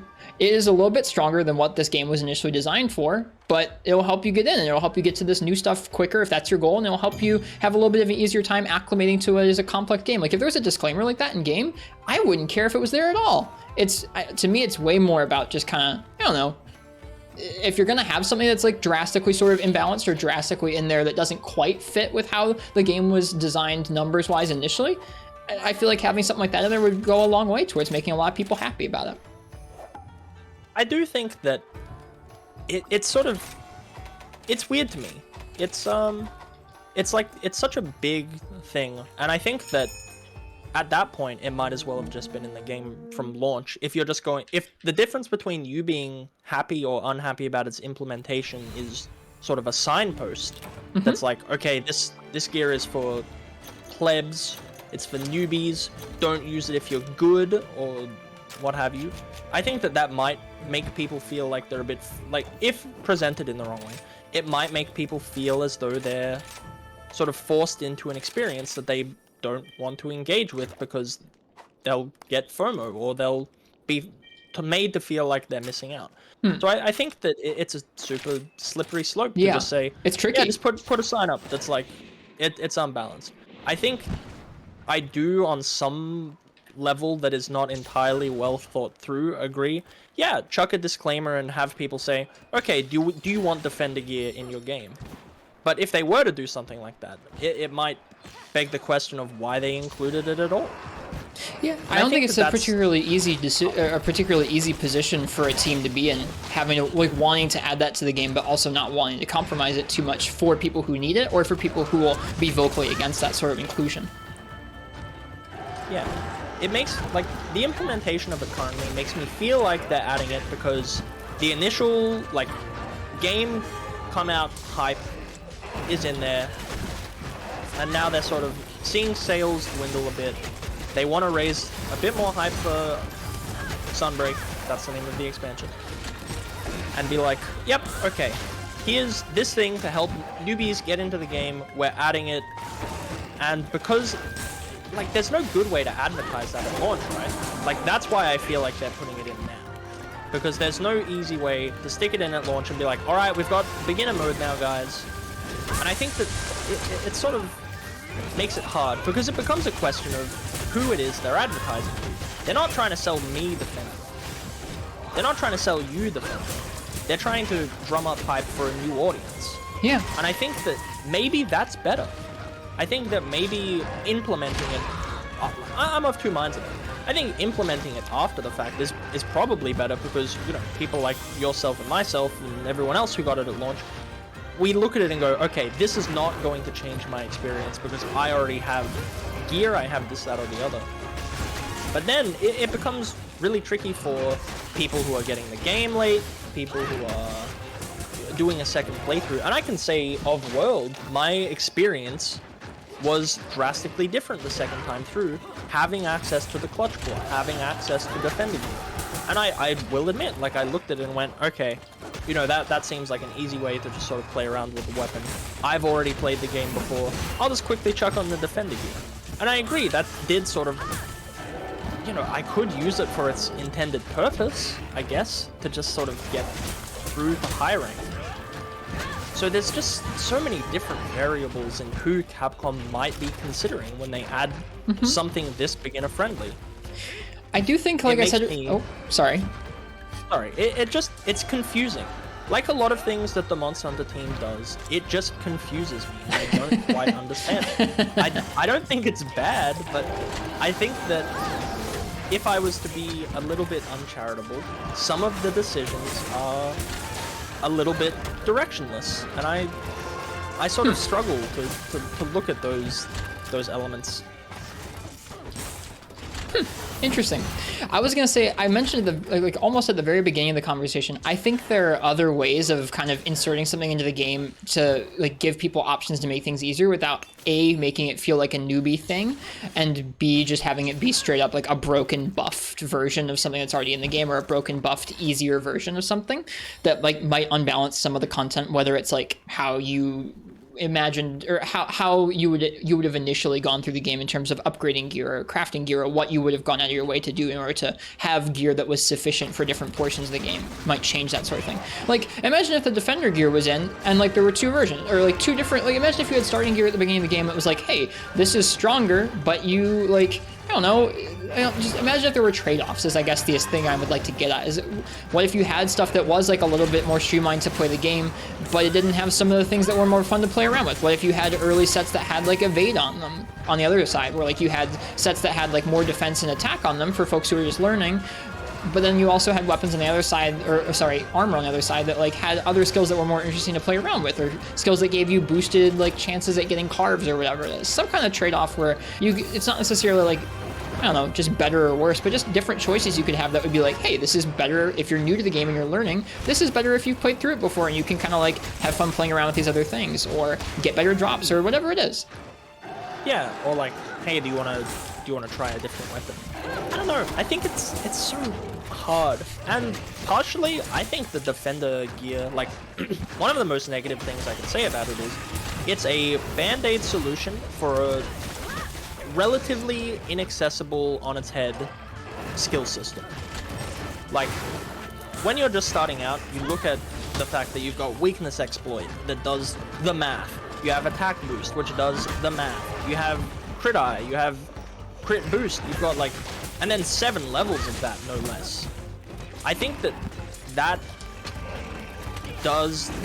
probably is why the defender gear exists in it. Like, you know, I think that maybe we should be considering how they can make that set building experience a bit simpler to understand for people. Not necessarily easier to do, but simpler to understand. And I think that there's just sort of no good way, and maybe defender gear is the best way to approach that, but there's so many different little things I can think of as to why someone might use it. And I think that, in general, 5th gen just served to make the skills a bit more complex than they needed to be. How do you feel about that? There's certainly more ways to combine skills than there were before, so you've got like more kind of, I don't know, options to try and think about how you'd like to stack or put them together, understanding all the different versions of the moves you've got in your kit and like what damage type is going to scale with those best. Like, yeah, I think you could say that there's a little bit more like complexity to understanding all of the numerous skills and what you want to combine together if your goal is to deal maximum damage or something like that. But I don't know. Just to get back to, I guess, the discussion as we started it, I just think that there's room to want options in the game so that folks can get into the game more streamlined. Because I feel like Monster Hunter has always been a game that's really overly complex and maybe not particularly easy to get into, but then also a game that's pretty heavily reliant on, like, I don't know, just the numbers of things really affect things pretty heavily in terms of what options people end up using, what options people end up saying for folks to avoid or use. And unfortunately, for better or for worse, that does pervade out. Like, people do tell people like, hey, this is garbage, this is good, this is what you want to be using. And like, it's fun to actually find use cases for things that aren't just whatever people generally recommend. And that can be some of the most fun in the series, is like going through and going like, hey, nobody really uses this weapon, but it's got like this number here and that number here, and I bet I could rock it just fine, or I bet I could find a way to make this interesting. And I think there are ways to help people get into the game that don't involve just throwing big numbers at them. And I think that it's okay to want both. Like, hey, I want there to be more better tutorialization, or ways to help people get into the game that aren't necessarily huge compromises to, I don't know, entire swaths of the game's content. I don't think there's a problem with having like having both of those ideas in mind, and not having it be something where you just want people to play the game like you play the game. I just think there's room on both sides to be like, hey, I want people to enjoy this game and get into it easier, but I also want the game to be balanced. Yeah, like I was trying to say, it's an idea that is, or rather, it's a issue that's more complex than it seems initially, at least in my opinion. And it's not necessarily that it's an issue, but I think it's indicative of where the games are going. I think that it's indicative of maybe attempting to introduce players to the franchise in sort of a different way. And I think that these things can work in tandem. I'm just not sure that the way they tend to handle these things, which is sort of a lack of discussion in how they deal with these particular things. I don't know. I just feel like there's never really all that much in the way of clear communication, and that would go a really long way to ensuring that people know what things are for. And honestly, I haven't seen what the Defender armor is gonna do. They haven't said yet. In Rise? Okay. They've said they'll have attack skills, and it's going to be the awesome black belt set, which just makes me happy. But they haven't said what skills exactly will be on it. I think it's interesting that they said there will be attack skills on it, because the one in World didn't have that. So we'll see. Like, that's already something that's different in the implementation in this game. I saw a lot of folks, I guess one of the things I wanted to say is I saw a lot of folks, I think people tend to do this in general, is folks tend to like look at something that they off the cuff don't like for whatever reason, whether it's like, oh man, now people are going to get upset about like telling other people how to play the game, or oh man, now there's going to be defender weapons and the game's going to be super unbalanced, and they just kind of jump to like the worst possible conclusion that like, oh man, now everyone's going to be upset about this for the rest of Rise's life cycle, like everyone's going to be super elitist about it, and it's just like, other people are like, well, now the game's going to be garbage, and it's going to be super unbalanced, and it's all this weapon tree's fault, and this game's going to be bad now. It's just like, the update's not even out. We don't know how it's going to be implemented. They don't necessarily have to make it the same thing that they did with Worlds.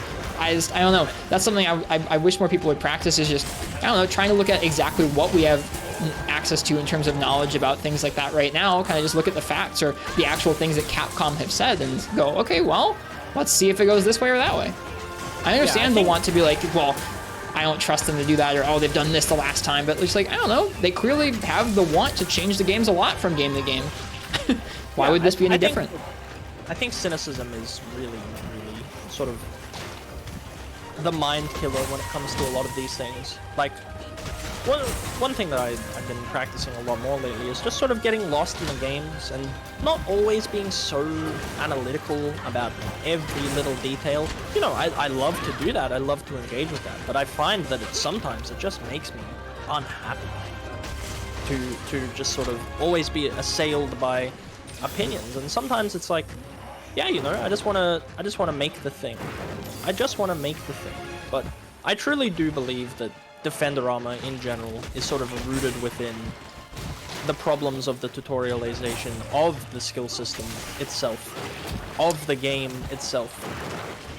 I think to be able to incentivize new players to learn this stuff and make it seem fun and exciting rather than a spreadsheet, which it often can, and admittedly it's a spreadsheet I like to engage with, and I'm sure many of us do, it becomes tricky. And I think that it's impossible to ignore, this is sort of a side piece, but it's impossible to ignore the side component of sort of the voices of this conversation, which is occasionally there is some ego clouding, like, you know, back in my day we didn't have all of this fancy stuff. And I think that, yeah, like, to look at previous entries and be like, yeah, I preferred that is totally okay. But one thing that is not okay in regards to this is expecting everything to be the same going forward, because I just don't think that that's going to happen. I think that the series is going to get more different and more different, and we may progressively reach a point where you, myself, everyone, we maybe don't like what the series becomes. Maybe there will eventually be a point where there's more entries in the franchise that we don't like than ones that we do, and that'll be okay. But I think innately you have to make the choice of growing with the franchise or growing apart from it. Yeah, you have to make the choice for it to be okay. You said, and I'll be okay, and I think a lot of folks would probably hear that and go, but it won't be okay, it won't be what I love anymore. It's like, yeah, but they can't just make what you and only you love. They clearly have their own ambitions and they want to make things that other people like for other reasons too. And it's just like, they can't just make what only we want or only you want or whoever wants. And it is something where like you have to learn to be able, like you were talking about, not just playing the game and analyzing every step of it and playing it super analytically or optimally all the time. Like you can do that if that's how you get enjoyment, but like recognize that that's going to shift. That's going to shift. Like if you want to play meta, most effective, TA run, like whatever it is in every game, you have to recognize that like, hey, your sweet spot's going to be like one particular game or a couple particular games if you're lucky. And I think that's something that's interesting that you see happen is when you do have players who get super specialized into a game like that, they don't often transfer from game to game, both because their skills might not transfer, but also because the specific balance of what they found that they loved might not exist in the next one. And it's up to you to decide, can you set that aside and enjoy that next one for other reasons, or are you going to get stuck on it and like angrily be upset at the series for all time now, or are you going to move on and play something else or just stick with what you like? And it's something that I struggle with, to be honest with you, because I do enjoy certain parts of older Monster Hunter that either don't exist or are on their way to not existing, and that's just something I gotta deal with. Yeah, and I feel similarly, like as someone who really does love engaging with, you know, 4th gen, let's say. 2nd gen is a bit crusty for me, but, you know, 3rd gen, 4th gen, that's the sweet spot for me. I love that so much, but, you know, I love World, I love Rise, and Rise is not my favorite game in the franchise, but I love some of the things that they've introduced. I think switch skills are easily the best thing to sort of bring in to the series in a really, really long time. Being able to customize and trade off different aspects. I love that there's trade-offs with them. Yes, I think that that's fantastic. And I think largely when it comes to the Defender armor, it's really important to ask yourself, is this... Am I upset about this particular element, or am I upset about what it might mean for the franchise going forward? Because we're all passionate about Monster Hunter. We all love Monster Hunter, and I would hate for anyone to sort of see it become something that they don't love. So it's really important to just sort of sit down and be like, this is what I'm going to love about the series going forward. Here's how I can engage with it. You know, I get to hang out with my friends and hunt in a world, and here's hoping that Monster Hunter 6 has a bit more of that slower gameplay that we all want to engage with, and it remains closer to World than it does to Rise, at least for me, because I find that combat to be a bit slower, a bit more methodical, but still with some of the cool and flashy moves.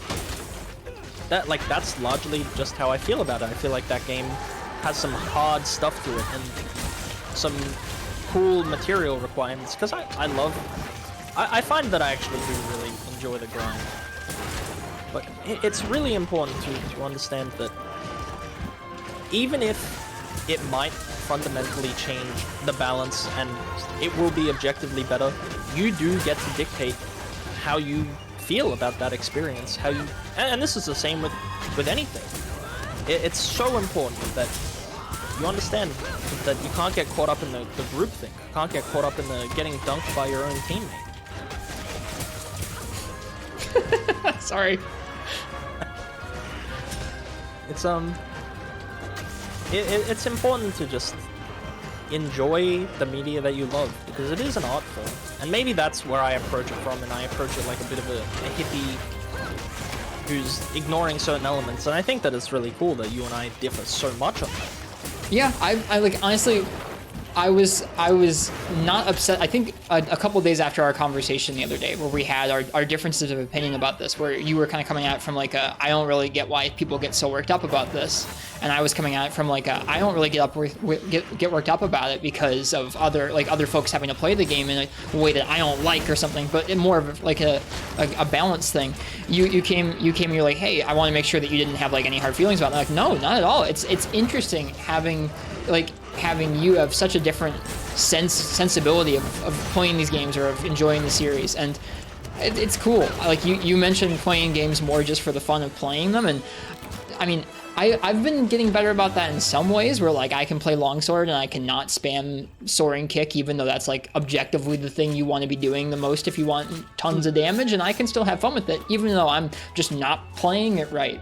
I'm not playing it how people play it. I'm not playing it how the game is sort of structured, because that's not what I find fun. And I think I've had pretty big success with that in the last year. Is like I'm getting better at just playing what I find fun in the series, even if it is weird and messed up. Like that's just, I'm getting better at that part, but I still don't really know how to play a game and not be innately bothered by some of those like balancing decisions that kind of get under my skin. And I'm jealous of you going like, yeah, man, just enjoy the game. Like play a game and just kind of enjoy it, man. I can't do that. I have a hard time with it. On paper, sometimes I am bothered, like, but it's important to me to just understand that it's just a game. It doesn't matter as long as I'm hanging out with friends and playing it. Like, in World, even though I know it's optimal to just perfect rush spam, I can't bring myself to do it because I just love rolling around under the monster with my sword and board. Like, it just doesn't feel as intuitive to me. And there's parts of my brain where I'm like, alright, for this hunt, it's time to really knuckle down and start wailing on this monster and doing it right. And I just love that I have that freedom of choice to like not always play optimally, or to make like a dumb KO King set where I get to really focus on one part of the weapon. And it's important to me that it's understood, like I do get why people are upset. I do understand why people get worked up about it. Like, I get it. I do. And it's good that people are passionate, but it's important that sometimes we put down the pitchfork and go, yeah, like, let's say Defender Armor comes in and it's objectively the best. Like, even it continues into G rank, it's objectively the best. It allows you to one-shot monsters, and they put that in there. Like, you know, to use a very extreme example, even if they do put it in there, what are we going to do about it? It's there. We just have to choose not to use it. And that's where I... Cry. Yeah, well, cry. I'd be annoyed that, you know, Zinogre Puncher 69 joins your lobby, posts one smiley face, and they're using that gear. But yeah, it's good that they're experimenting. It's good that they're doing sort of what they want. I hope that we don't land on the series becoming totally, you know, the easiest thing of all time, but if they make it that way, I'll do my best to find a way to love it anyhow. Yeah. I think that's the most important part to me. Yeah. But yeah, like, I appreciate what you've said about it.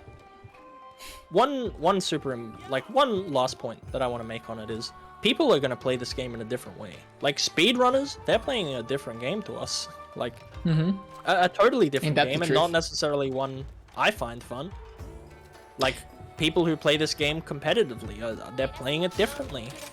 You know, you and I tend to take it a bit slower, and we do different kinds of challenges, and, you know, really try and get in on certain elements of that, and that's it. I'm going to break the back this time. I was going to ask you if you still needed a scoot. I didn't want to interrupt you. I do still need it. We didn't get it after 3 Magnum Maulers. I'll spam more Sades. We'll be good. Yeah. But yeah, I think that it's important to understand that we can talk to people about media in different ways, and they can enjoy it differently. And I don't really like the sentiment of people are enjoying the thing that I like, but they're enjoying it wrong, and they're stinky, and they're bad. Whatever. Please, continue to enjoy your echo chamber, where everyone is playing optimally, etc., etc. You're allowed to do that, absolutely. But, you know, you can argue with it all you like. The person who doesn't like crafting gear, they're gonna use the Defender Armor, they're gonna take whatever advantage they can get and not care, and, you know, the only person who's upset at the end of the day is you. Yep, it's up to you to figure out how to deal with that.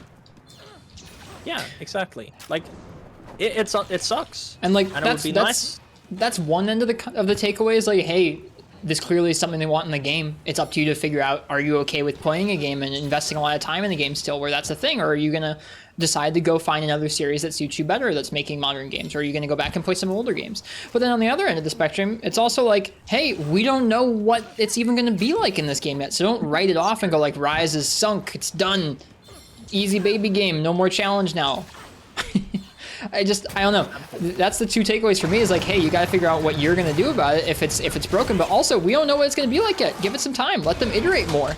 They were not staying, like, they haven't made the same game in a row ever. So it's just like, give it some time. See what they're going to do next. They've made 15 years of games I really like, even if they're different games. Let's see what the next 5 are about.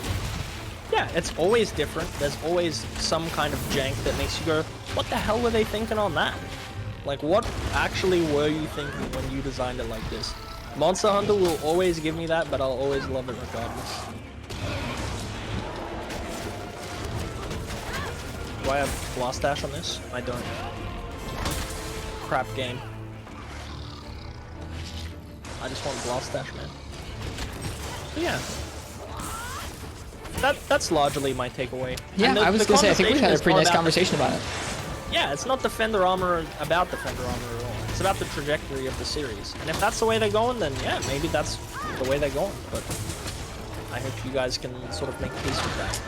Like, I don't want the game to become a one-shot fest. Like, that's part of, you know, the thing about Rise that kills me. Like, I sort of don't have that incentive to just constantly hunt monsters or do, you know, monsters that I wouldn't necessarily hunt because I don't want their gear all that much. Like, I sort of want those incentives to hunt the thing that I'm not really ever engaging with. I'm gonna jump in and say that I think that this game actually has pretty good reasons to do that, more so than World even, because you can't meld for as many things and you can't use free get out of jail gold tickets to get rares and stuff like that. And this game has decos you can craft using that gear. Granted, World had augments and World had charms you could craft with things like that, but I think this game does have reasons to go and hunt lots of different kinds of monsters. And I don't want to let this part of the conversation pass by without repping it a little bit. It's fair. Yeah, no, just for me personally, I feel like, in spite of the fact that tickets exist, that's one thing World did maybe a little bit better. But that's just my, like... You are welcome to prefer it. You're welcome to prefer it. Yeah. I know other people who do. How I prefer it. I didn't want to let that pass by without sticking up from the aspects of Rise that I feel like are strong in that way. Let's see. I want to say real quick that Phal and I sometimes do engage with conversations in the chat on stream while we're casting together. And this was a topic where we specifically knew because folks had sort of strong opinions on it and might be, I don't know, more or less want to participate in like more of a nuanced, like sort of part of the discussion. I don't know. I feel like chats here usually go pretty well, but we didn't read a whole lot of chat or interact with a whole lot of chat. So if there are parts of this conversation that you really like, it made you think something, or it made you realize something different, or you have something that you feel like we didn't touch on, feel free and talk to us off stream or talk to us on our own respective streams or even next cast about it. And I think we'd be happy to kind of address some of those. It's not about ignoring y'all. It's just about trying to, like, setting aside like interjections with chat for a little bit for the sake of trying to present a discussion or some takes on a discussion that we didn't see enough of in the last week, or at least we didn't feel like we saw enough of in the last week. That was a big old whiff. So, I was ignoring Jack specifically. Ooh, I just muted my entire computer. No! Okay, I'm back. Is my audio all messed up? I don't know. Hello. No, it looks fine. Never mind. I was just gonna say hello to Sawi, because Sawi is someone who just came into the stream for the first time, and it looked like they were enjoying the conversation. They asked if we were playing on alts, and yes, these are both some characters that we have not. I think both of us have played way more on the Switch than on PC, but these are our only PC characters so far, I think. Oh, we've just been asked, how much do we focus on the Monster Hunter lore? The answer is, you look up bits and pieces about the Equal Dragon weapon and you go, man, that's really cool. I love the Equal Dragon weapon. That's my favorite Monster Hunter lore that is 100% canon. So that's what we do. Good to see you. Also, welcome on in, Soy. I hope you're doing well today. Thank you for listening to our cast. Should I add more to that? More to the question about lore than just a laugh? I don't particularly like the lore much because I feel like there's very little that's consistent about it across the games, and it feels like a lot of it is either fanfic or like really weird, just little details that weren't intended to be knit together from different eras of art books that maybe weren't necessarily supposed to be cobbled together into a cohesive whole. But that's just me. I like the lore. I just understand that there's not a lot that's actually of substance there. When they define clearly to me what the difference between a variant, a subspecies, yeah, and man, Uzuma Watcher, is, that's when I'll sort of get into that. Sedge. I don't think I've hit off Sade this entire hunt. Why not? Tell you what, maybe they should give me a booklet on Magnamalo and its diet all the time. Would you like to read about Magnamalo's diet? Whoa, I got a plate from the shiny. Nice. Get home, nerds. Nothing anyone says today can tear me down. Absolutely not. Yeah, I don't mind that there are those details in Monster Hunter. I guess I should say I like that there are little details where like they'll tell you a little bit about like, oh, here's this little detail about Magnamalo or about Tetranodon or whatever. Those little bits of flavor are important. And if it was just like it's a green guy, he's in hot areas, it'd be kind of boring. It'd be like, well, how is it different than the other green monster that's also in the hot area? So I like that they exist. It's just like, I think some people like to read into them deeply and maybe ask questions about like, you know, like certain races laying eggs or all kinds of crazy stuff like that. And it's just like, you know what, dude? I don't really think they were thinking that deep when they put together some of these details, and that's A-okay. Yeah. Good one bringing up the egg thing, by the way. I didn't bring up anything. Yeah, I think we're obligated to talk about it for the next 27 minutes. But yeah, MonHun, weird. Like, very picky in how they talk about lore. And that is like one of the things that definitely contributes to my statement of it feels a bit directionless at times. That's okay.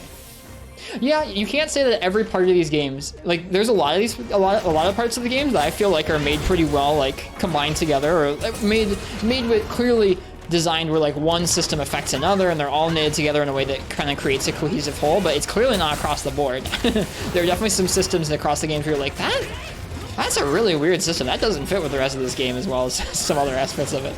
Absolutely. But it's cool. Oh, that's not the thing that I want. That's not the thing that I want. I gotta say, Nice. You know what you could do for a little emote? And emote makers, feel free to go out and sell this for $1 million or as an NFT. You can make it Sage, but it's Sage, and it's just Pepe holding a charge blade. it's a sad charge blade user. Yeah. Yeah. Feel free to not pay me for that idea. Gucci.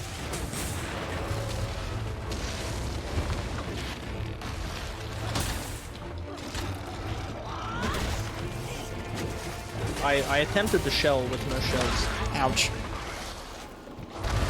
Ouch. Oh man, we're getting a big raid.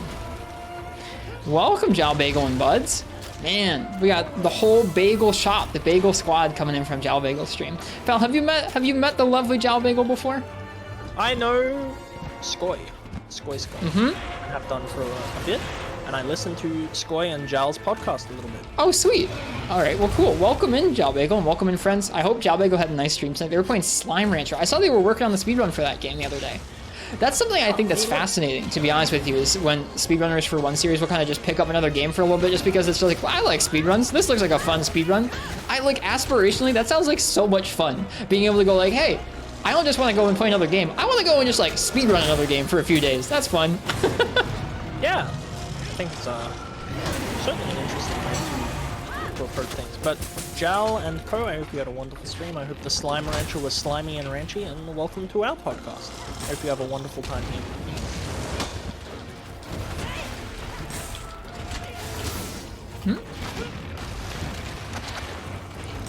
I hit the wrong button.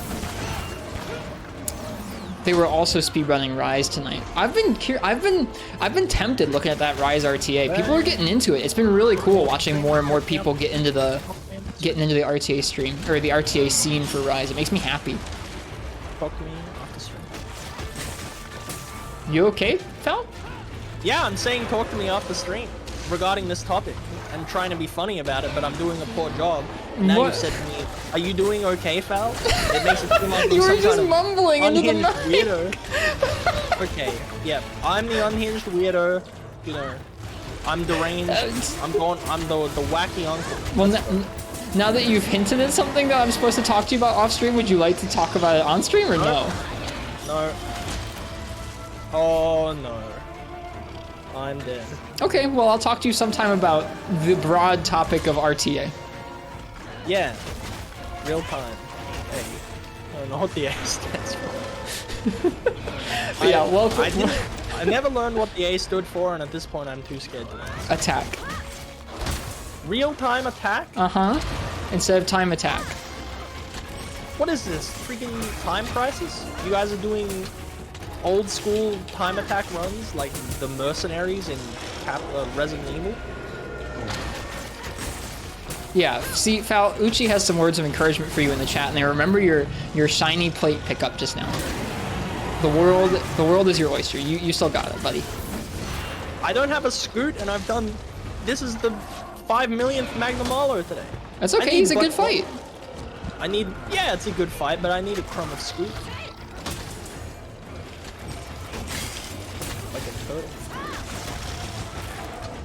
I think I got your back break just now.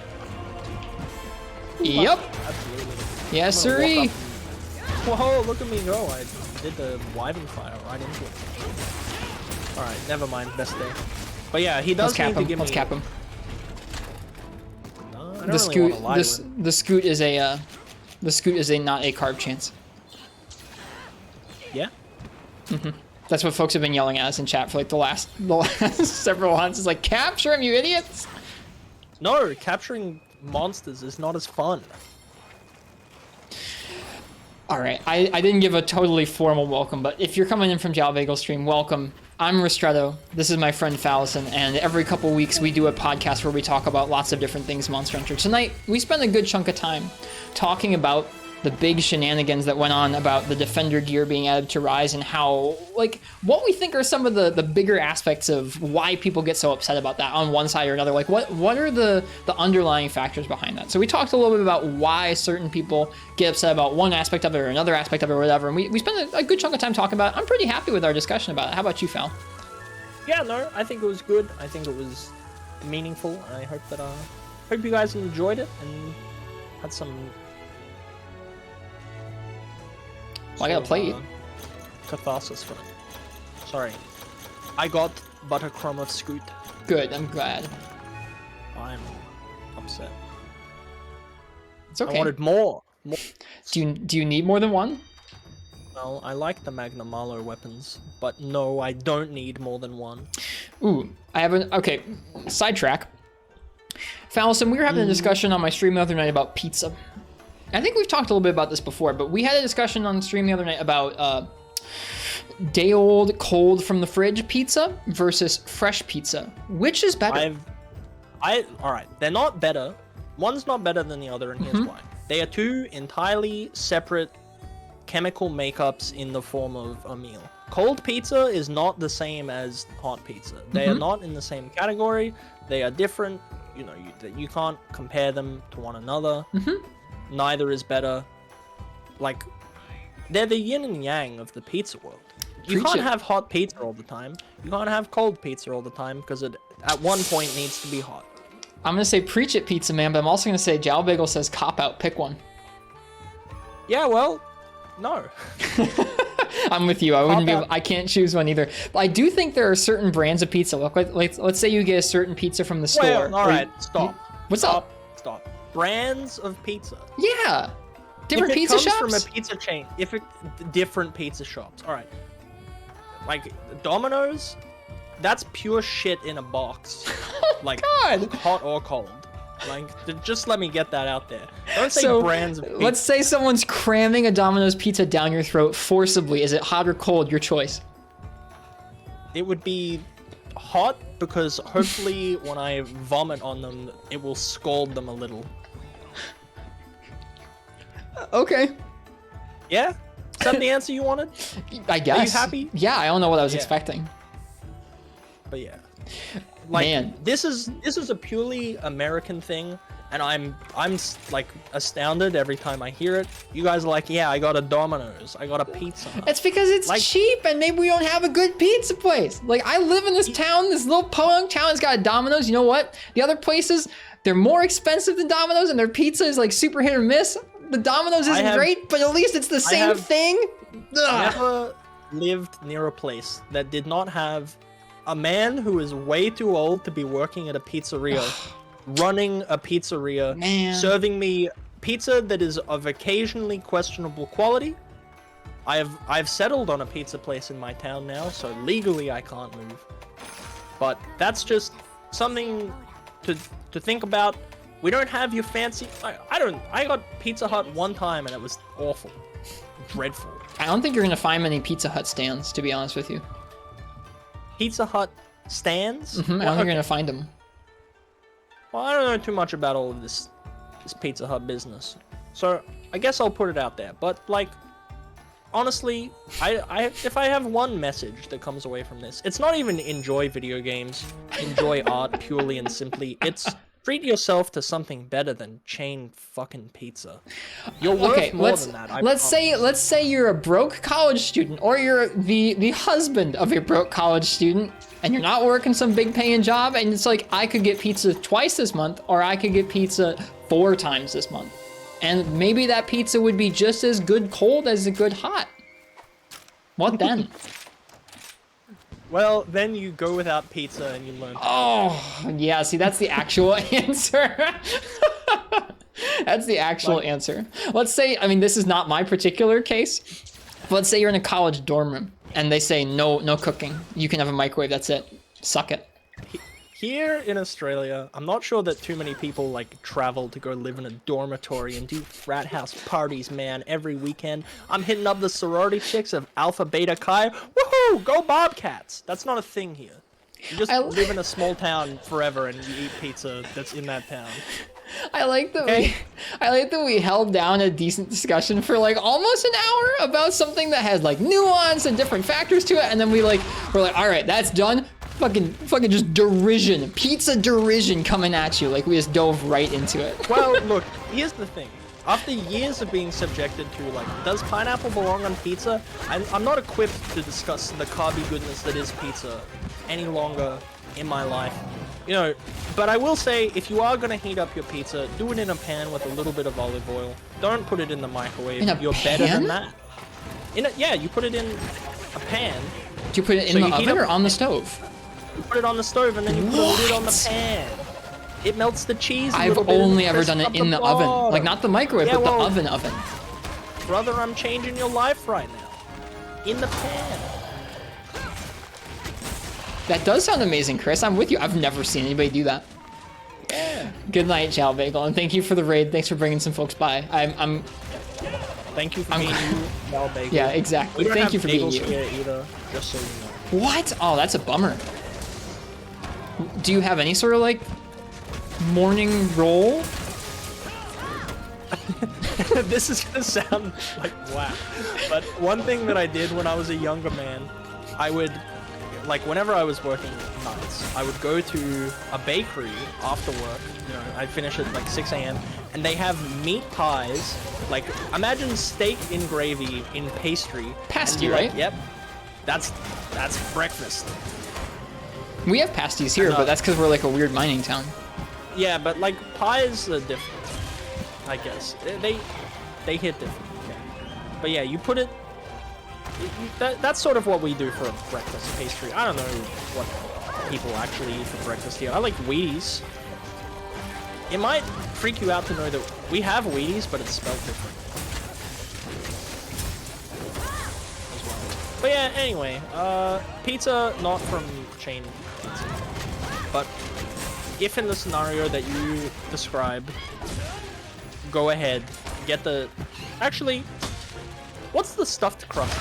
Because I know that it would be stuffed crust attached to shit pizza, but there's that little gremlin man inside of me that's like, ooh, hee hee. Pizza with crust and stuff. I'm not a stuffed crust person. Have you ever had stuffed hot dogs?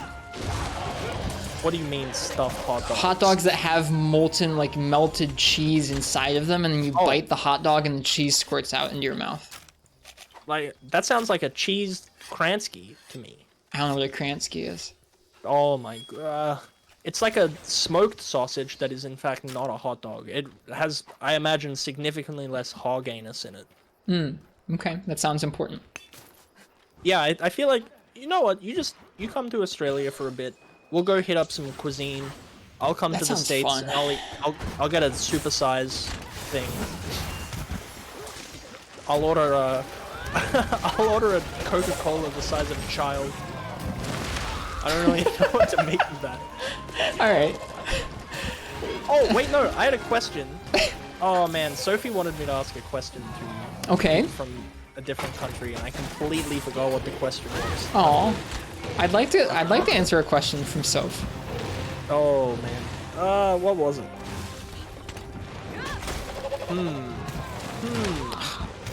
I need to think on this. I'm not fighting Aknasom very well with Charge Blade right now. Yeah, I'm too busy focusing on rubbish pizza. Anyway, if I had to answer, I like pizza. How's that? What'd you say, hot? Hot pizza, that'd be my preference. Because that means, like, if I'm honest with you, I sometimes buy pizza for the person I wish I was and not the person that I am.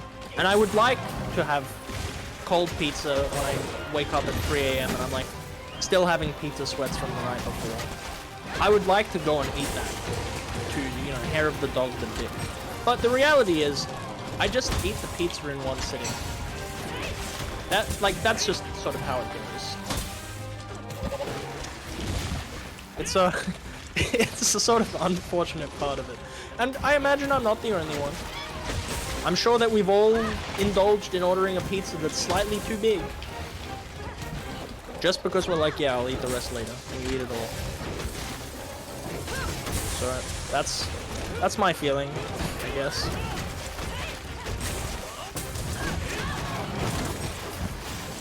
I'll tell you what. I think there are different like even if it was different pizza places within the same town, there are some types of pizza, some whether it's the thickness or the thinness or the amounts of grease, where like some of them might be a little bit better hot. Some of them you might like it hot, but then all of a sudden that cold one, you're like, oh, that's actually pretty good. It's true. It's true. One thing I hate about my town pizza place is I used to go to a different place until I think that they gave me like a literal person's head full of hair.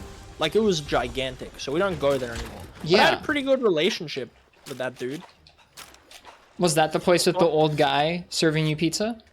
Here's the thing. Every place is an old guy serving me pizza. So the new place is an old guy serving pizza. The old place is an old guy serving pizza, but he also, for some reason, showed me his daughter on the street. Like, yeah, that's a little odd. That's a little odd. Unprompted, I bumped into him and he said, "Hey." I said, "Hey, bud, how's it going?" And he said, "This is my daughter," completely ignoring the question. And she's like 2 years old, just sort of shoved her in my face. He was probably just proud. Yeah, I'm glad that he's proud and showing me his daughter. Like, I'm not opposed to him doing that, but, you know, the point is that I'm basically a member of the family now, and I've abandoned him to a place that does not put hair in their pizza. Oh, well, some family goes too far. Yeah, it's true. It's true. Sadly true. I was gonna say, the funny part about this is I work for a cafe with like an older guy as the owner of the business, and we have recently moved to a business that will include some pizza, so I now sort of tangentially work for an older guy who runs a pizza place, and so I'm enjoying the stereotype, the trope, whatever you're referencing. I enjoy it. It's just my experience. It's not a stereotype or a trope. It's just, there is universally in my life an old man running a pizza shop. He has thick brows, and I admire them. Ow. Thick pizza brows, sorry. Yeah, thick pizza brows. But yeah, I think we did pretty good up until the pizza part, Val. How about you? Well, we had to let out the derision. Yeah, we did. I was holding back my seething opinions on the Fender Armor the whole time. Don't put it in. Ever. How dare you. Like, It's just, it's you know, swings and roundabouts, isn't it? Rist is now a pizza chef. Actually, in a former life or a former job a long time ago now, I already was a pizza chef. Fish kebab. Or not fish kebab, J Novice, excuse me. I made pizza at a job in high school. Not at a chain, but in like a little restaurant. I was not amazing at it, but I don't know. I got okay at getting it out of the oven, which is better than some of the other employees could say. You use the pizza paddle? I did, yeah. The pizza peel, yeah. Oh, even those in there. I've failed this ride. That's okay. We all get bodied by Aknesam sometimes. Yeah, Azeroth can Ow. bodied by Aknesam. That's brilliant. Well, Solly that's my asks fault. what I thought about cinnamon in coffee because of my name's relation and the podcast's relation to coffee. What do you think about cinnamon in coffee, Fal? I'll let you lead. I don't put it in all the time, but I think it's alright. I tried it once because Uchi said to me, yeah, I have cinnamon in my coffee, and I was like, huh, would never have considered that. Actually, it's kind of like a horchata. Have you ever had horchata before? A little bit. Horchata, too rich for me. It is remarkably rich, but yeah, I had a dirty horchata, as they put it, which is just that with an espresso shot. That sounds great. And yeah, it was good. It was good stuff. This poor Aknesam is very confused. Yeah, it's having a bit of a time. It's because it's taking many blows to the skull.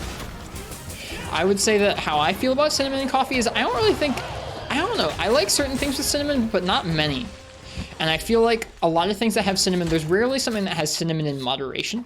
It feels like most things that have cinnamon have like just a load of cinnamon, like just tons of it. And the same goes for people who want cinnamon generally. They don't usually want just a little bit. They usually want the full fat, like cover the whole top in cinnamon. I don't want to taste anything but cinnamon. Let me snort it. Please give me my cinnamon. Like that's generally what they're after. And I don't think I can endorse that, but a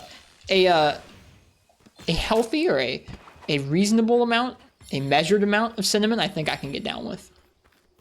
The thing is, you're right though.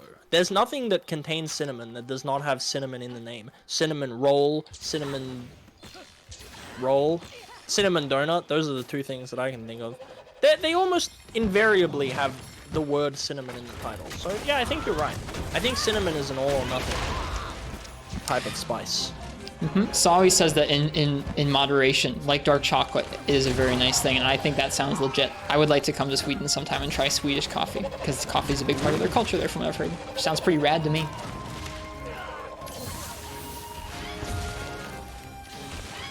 Let's not bring him back to pizza. That's You not, know yeah. what? I'm impressed with chat and everyone for not once mentioning pineapple. You mentioned it, and I was about to I mention it mentioned- back at you, and I stopped. I mentioned it in the context of the conversation, not the context of putting it on pizza itself.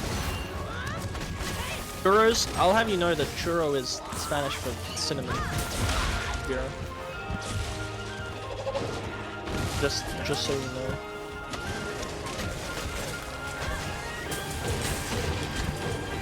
I think our friend, you know what, we should have a discussion about RTA sometime on stream. I know you said after stream, we can talk about it now. I'm very intrigued to see what you have to say about it, but we should have an actual discussion about RTA on stream sometime, because I really like RTA, it's cool. I've done a little bit of it in the past, and I'd like to do more of it in the future someday. Well, given I didn't know, well, even what the A stood for, so I think maybe I'm missing something on RTA, so. Okay, we can talk about it off stream and then come back to it sometime if you'd like to. Sounds like a plan.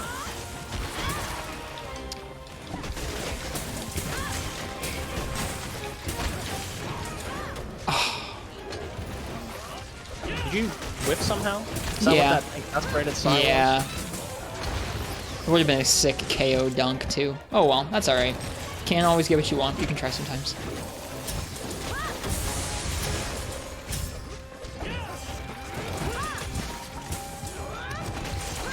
What, now? Now we get a ride?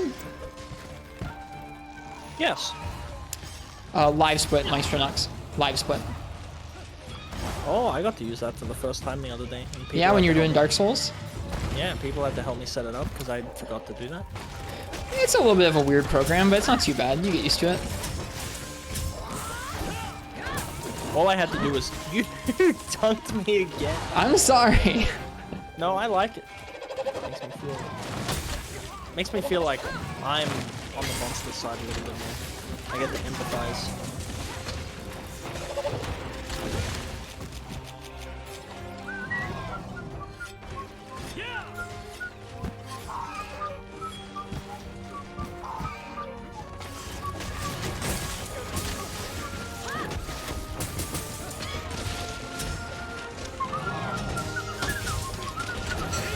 It is interesting.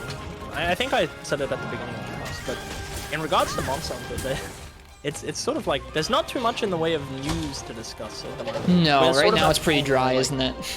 Yeah, it's like games are just coming out. You know, nothing's being announced. We're really just waiting for some. I think one thing that might be interesting to discuss is there has been speculation that they'll let you not do the Wyvern ride. Yeah, how do you feel about that? I don't think it's super likely. I saw that what we're basing this off of is we got a screenshot on Twitter this week or last week or whenever it was that showed a new option in the menu of a Sunbreak screenshot that was like, instead of just, it was like an option for start ride with A or attack, and we didn't see what the other options would be. I think they might just make it like X or attack. I think it's enough of a part of the game that they probably won't let you just attack the monster for free in that opening instead. That would surprise me quite a bit. Yeah, I think, all right. I think what I was, oh, I was sleeping. What I was more getting at is, let's say that that's true, and they do let you get away with it. How do you feel about that? I mean, I would be okay with you not having it.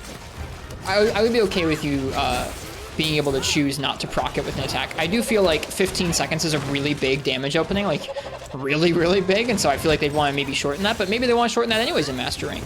Make that opening that you can proc a ride a little shorter. I don't know. We'll have to wait and see. Arctic Blast asks, how long have we been playing Monster Hunter? Because they get some old school Hunter vibes from this stream, and they were wondering how accurate that is. Thinking about it now, about 9 or 10 years, I guess. Oh, you're like double me. I've played it like 6 years now, maybe? Oh, I played it sparingly, but I started with 3U. Mm-hmm. And like, I would say that I really got into the series with World, but I'd played every entry since 3U. Mm-hmm. I got into the series with Generations, so on the 3DS, which was 2016, 2017? Well, like a little bit less than double my time Uchi. And then since then I've dabbled with a little bit of all the different generations in the series, so I've experienced a little bit of like everything. I've played a lot of Freebie Night, I've played some 3 Ultimate, lots of 4U, lots of World. Or not enough World, but lots of World, all the same. Some Portable Third, stuff like that. So I think both of us, it would be fair to say, have experienced a little bit of everything to where we can talk to, at least in a passing capacity, like some of the different concepts and how they relate to different entries in the series. But we both have different things that we enjoy from newer and older games, and they're not usually the same, which is kind of fun. It's enjoyable doing a cast with you because we generally have different things that we actually prioritize in the games. Yeah, it's true. If we were the same, it'd be pretty boring. It'd be a very agreeable cast. Imagine what that conversation would have been like if it was like, you like warm or cold pizza, man? Warm. Yeah, warm. Yeah, that's it. That's it. Absolutely. Yeah. Yeah. It would make conversations like Defender Armor pretty daunting. Yeah, it would. Viotech said something where they feel like you'll be like, I think that what Viotech just said is probably the likely thing, is that like they'll probably let you turn off the A button, or they'll let you change it to a different button to proc the mount so that you can gather a material near a downed monster or whatever in a way that won't proc the mount. Because I have that happen pretty often, where I'm like waiting for a mount to be done, or like waiting for the monster to become like fightable again and not procking the mount, and I'll go and I'll try and grab a mushroom and it'll like jump me on instead. And I think that they're probably more likely to change up how that works and actually let you attack the whole time, or remove the auto mounting part of it, I guess. Yeah, similarly to how maybe they're gonna add stuff that we don't like. I don't think that they should remove stuff just because, you know, I don't think they should change parts of the game. You know, I think that... I think they're pretty good about that. I mean, mean, the Wyvern riding is I think that that's a tough balance. It's a tough balance of going, this is one of our main mechanics. We've invested a lot of time into it, and we think it's a neat mechanic or a neat system. And then it comes out, and people really don't like some aspect of it. It's like, how often as a dev team do you balance that to try and appease the popular opinion? The good example of that is like the Guiding Lands or the Clutch Claw. Actually, those are two really good examples where the Guiding Lands was something where it was probably something where it's a little less integral to that whole expansion's design. It was something that was maybe a little more out there. Well, both of those ideas are pretty out there. And the Guiding Lands got tweaked a handful of times to try and make it a little better with each update. Whereas the Clutch Claw, they stuck to their guns. That thing stayed the same almost until the very end. And then they finally gave people some quality of life changes that they wanted. And I think that's interesting to see. They with those two different kinds of changes, they had different cadence in terms of how often they updated or listened to the popular opinion on them. Absolutely. I think Sunbreak is going to be incredibly fascinating.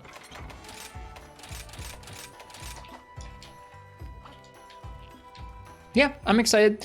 I guess we do have a couple more topics, don't we? Not a lot more. Our main thing we wanted to talk to you about tonight was the Defender stuff.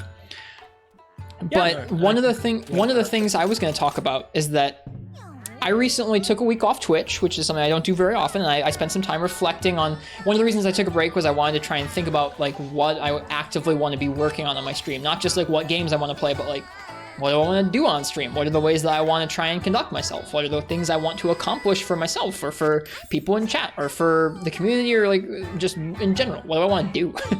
And one of the things that I realized while I was doing some of that reflection about streaming and about Twitch was I think that I've thought about this for a while now, but I don't think I like playing brand new games when they first come out. And I think it's like before it's been a bit more up in the air for me, but I think I really enjoy playing games once they're a bit more wrapped and final and old for a variety of reasons. And I want to talk about that a little bit and see what you think about it, because I think you have some thoughts on this too, where this past year was the first time I got to play through a Monster Hunter game at release, like the whole way through. When World, on stream especially, it was the first time I got to stream a Monster Hunter game on release, because World, I wasn't streaming yet. Iceborne, I played through some of it on release. I guess that's the other thing that was closest to a brand new game, but that was like an expansion for an already game, like an already out game, that kind of thing. I hadn't really played through like a base game before, a low and high rank game before on stream right when it came out. And it was also the first time I've gotten to like reach out to Capcom a little bit and talk with some of the community managers like Yuri and Jono and Sox there, formerly Sox there. And ask for like, hey, can I get this game like six hours early, a day early, whatever it is, so I can like stream it for folks? And they said yes, and I got to do that. And you know what? Through the process of like playing through the games right on release and playing the games like a little bit early on those launch days and stuff, yeah, launch day release playthroughs and stuff, I don't think that's for me, man. Like, there's the excitement part of it and the experience of like everybody in the whole community is so excited about it, but for me at least, there's a lot of things that kind of take away from that experience of like, people are worried about spoilers, people are mad because people get games earlier, it's leaked, or all kinds of stuff like that. And then there's always like new events and updates and like sort of drama or like things that people will be all sort of simultaneously discussing or analyzing, more contentious aspects of the game or changes or additions or whatever it is. And I think I really enjoy playing through the games that have long since wrapped, where people have memories with them. People can tell you, oh yeah, dude, I remember when I played through against freaking Fire Escape in 4 Ultimate, dude, that quest's gnarly, and like, here's how I did it, and like, oh, you're gonna do it like this? That's crazy, I can't wait to see that. Like, it's really, I think that's really neat. A really fun aspect of this game is that everybody has different memories with some of that stuff, and I've really enjoyed my experiences when I've gotten to play games where others have already played through it before. And so, for me personally, I'm really seriously thinking about sitting out of Sunbreak when it comes out this year and instead sticking to another game and maybe playing Sunbreak once most of the updates are out or something like that. I don't know. But at the same time, dude, freaking Shogun Sianatar. How am I gonna not experience 5th generation Shogun Sianatar? Yeah, I think one thing to be said for like streaming new releases, particularly like with Elden Ring coming out, is there is that value proposition of how is this going to fundamentally change my experience? And I think that there needs to be sort of a compromise between understanding like the experience is different, but you need to be careful and ensure, like, if you are going to stream then it doesn't like adversely impact how you're intending to interface with the game. And I think that is a really sort of, you're signing yourself up for something different, which is why even like doing variety, I do my best not to stream things that are new releases for sure. One thing that I could definitely say as a benefit to like skipping Sunbreak at launches, I don't like how they do the title updates. Yeah, I don't think I do either. I think to me it cheapens the experience a bit, and maybe that's just me being weird, but I don't know. Like, I'm trying to think of other examples in life of like instant gratification clearly being a bad thing, or like excitement and hype and instant gratification clearly being a bad thing. It feels like to me there's so much excitement and hype around those, and they are exciting, and like seeing old favorites or new things, like it's cool. But sometimes the actual way they space them out, or the way that the whole community just kind of gets up in arms about it, or the way that they kind of change the balance of the game around it, I don't know, it's just kind of weird, and I don't always find myself enjoying that experience as much as if just everything was in the game and I got to go through it from the beginning to end. Yeah, no, I think that's definitely a great way to look at it as well. I don't know, it's really tricky, and I don't know, it's certainly hard for me to say, because I'll be playing Sunbreak at launch for sure, but I'm not going to engage with some of the larger discussions surrounding it. I'm gonna like turn off Twitter, I'm not gonna watch trailers, I'm not gonna actively avoid spoilers, because it's gonna be really hard to do it. But I'm not gonna go out of my way. I think you have a bit more self-control about that, and I think you're in probably a little bit of a healthier... I think you tripped my mount, dude. Good. I think you're in a little bit of a healthier mental place than I am with that. It, like, don't get me wrong, it's really hard to avoid spoilers. Like, it's really hard to avoid these things. And, like, I want to join in on that pre-release hype. I want to join in on that, like, discussion for the most part. But I do ultimately understand that it's going to hinder my enjoyment of the final product. And I think that that's really sort of important. Like, I love experiencing things in that sort of pure way, and you're absolutely right. It's really cool to hear about people's memories made with stuff. So I think for Sunbreak, maybe I'd like to give it a week just playing through with friends and maybe not streaming it. Yeah, I think that would be a way for me to sort of enjoy it and bring those experiences back to stream, but do it in a way that's just like I'm in a Discord call talking shit with some friends. Yeah, Fish Kebab just said in the chat, I'm going to play through it and form my own opinions before bringing it into discussion. I think what you just said after that is a pretty valid point where, like, dude, when you're streaming it, you can't really do that as easily. It's not as easy to tune out, like, oh, this person is going to, like, there's so many people coming into the chat who are interested in the game and tuned into what's going on with that game and its community that it's definitely really hard to avoid certain things and discussing certain things or having opinions on certain things while you're streaming. And it's one of the things that, like, is very different about playing through a game live with other people contributing to your experience of the game moment to moment. And like, there's so many good things about that, but there's some weird things about that too that are like just a little different that you gotta get used to, and I'm still working on that. Yeah, it's kind of like, you know, I want to like, it's sort of a weird example, but it's like you can't just you know, you're not enjoying it sort of off clock at that point. You know, it's not like you could, to provide an example, get up and go like make a snack and come back to it, or be like, yeah, I'll be back in 10 minutes or what have you. It's a lot less casual, which sometimes, you know, you're gonna meet that crossroads of trying to be, I'm running away from this, of trying to be entertaining and trying to enjoy the experience at the same time, and those things don't always have a very clean cross-section. But I know my experience playing Rise on launch day was not a bad one. I took it really slowly and sort of had fun doing each hunt with like 3 weapons each and really sort of getting stuck into it. So I know that I didn't really get bogged down into it, but it also really helped that I tempered my expectations beforehand and went, yeah, you know, it's going to be a different experience. I haven't really been paying attention to the trailers. I don't know what it's going to look like, etc., etc. And Elden Ring is going to be the same. I don't know what that game looks like. I don't know how that game plays. Yeah, and like, I don't even want to say like I had a bad time with Rise on release. I freaking love Rise, and playing through it was when it was a really fun thing, but I think I've analyzed enough of like, hey, I think that there are enough things that I really like about playing through games that are done, and there are enough things that I kind of feel a little bit mixed about playing through a game on release that maybe it'd be better for me if I stuck around to the, I don't know, stuck around and played it after it was wrapped instead. Yeah, and I think that that's interesting and a super valid point to me. Oh, we'll see how that goes. Like I think I said this when I was talking about it in some of my discussions that I had about maybe waiting to play Sunbreak until afterwards. It's just like, dude, we've seen like just the tip of the iceberg of what they're gonna have in that game. It might be too exciting for me to pass up, let's be real. But I think if I'm wise, maybe I'll wait. Yeah, I think that that's certainly interesting. But yeah, like, I definitely think that it would be worth it just to avoid the mess, in my opinions, that...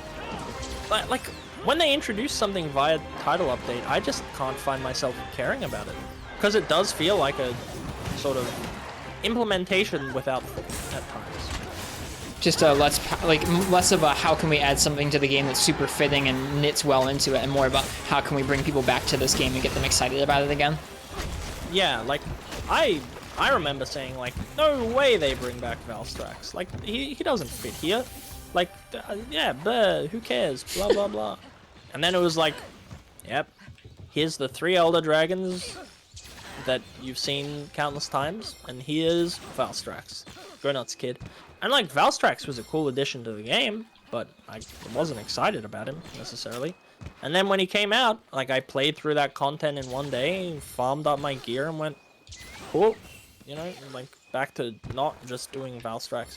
It makes it feel like something that you're meant to be more excited about, but it is, in essence, just, you know, sometimes it's another number added to the roster, which is a bit of a bummer. I think when it comes to title updates like that, it really depends on if you're invested in the game overall, and that's like the tough thing about those. You see it in the viewer numbers and the streamer numbers on Twitch whenever something like that comes out. If you're not invested in the game at the time, you're gonna come back and play the hunt once or twice and go, cool, and then be like, well, I haven't been playing that game, I don't really care to farm up the gear, I don't really care to practice it in more ways than one, I don't really care to like actually really interface with this content in all the ways I might if I was still playing through the game, like if it was in the game at release, or like if I was playing this game really consistently right now. And I think that that's kind of a bummer, and I don't really think, like, I feel like they do these updates to try and pull back like excitement or like numbers to their game or engagement to their game, kind of like other live service games do, and I don't really think it suits Monster Hunter, to be honest with you.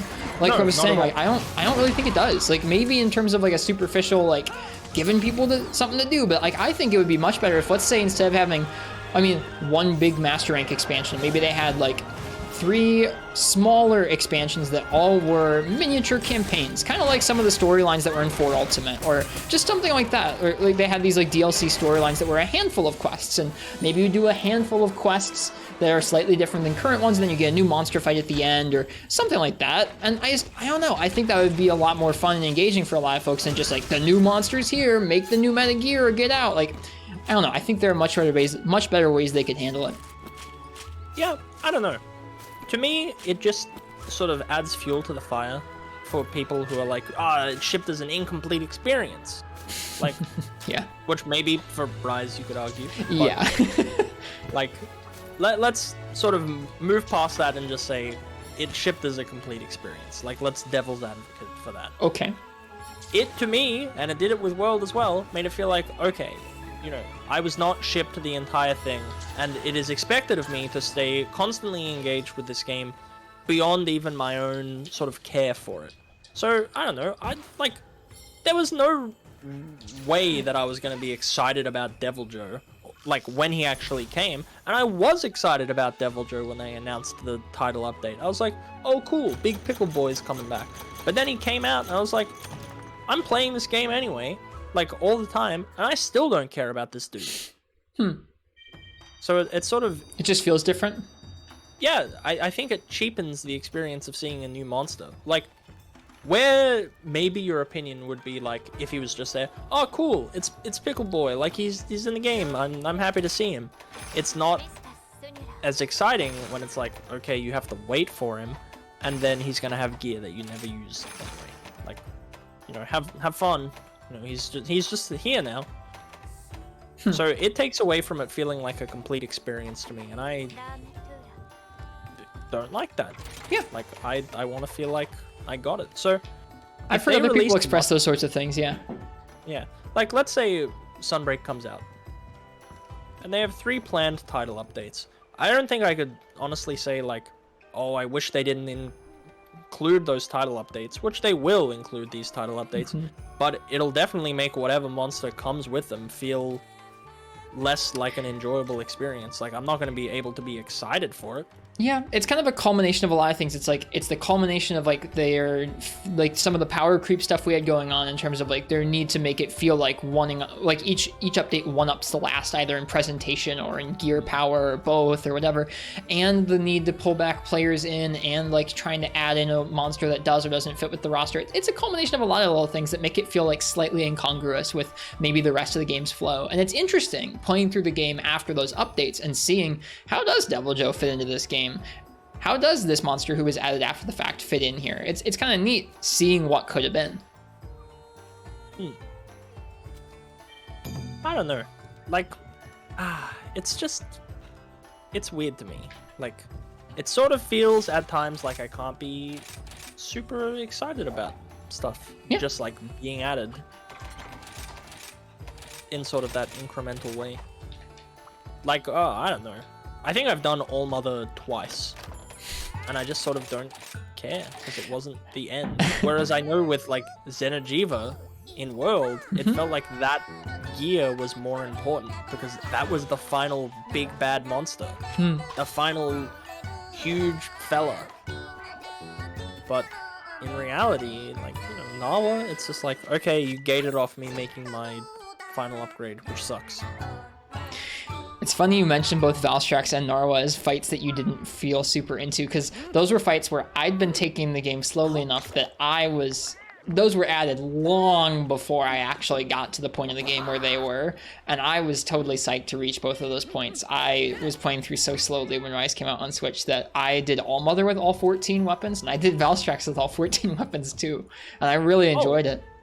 Like, I enjoyed fighting Valstrax. Like, I spent, I don't know, 2 days grinding out an Armorless hunt against him. Like, I had a lot of fun, but I would have enjoyed it more had he have been there from Jump Street, I guess. I think maybe that my experience there is sort of a little bit of a window into that. It's like, even if like they get added after the fact, but you're not at that point where you've already surpassed it, you've already been waiting, you've already completed everything else there is to complete. It feels a little different, I think, when you can still have that anticipation of knowing they're in the game, but later. I don't know, it's kind of hard to dial in exactly what feels so different about it. I don't know. I think it's kind of like, I don't know. It's the distinction between experiencing something naturally and experiencing something artificially. I guess it helps that I don't watch trailers. So it kind of becomes like, I don't know what's in the game anyway, so it's more exciting to bump into something for the first time. It's impossible to avoid a spoiler that, like, old Jim Bob is coming back to the game. Because, like, that ends up everywhere. Or, like, oh, did you see? They're bringing back, you know, X single monster.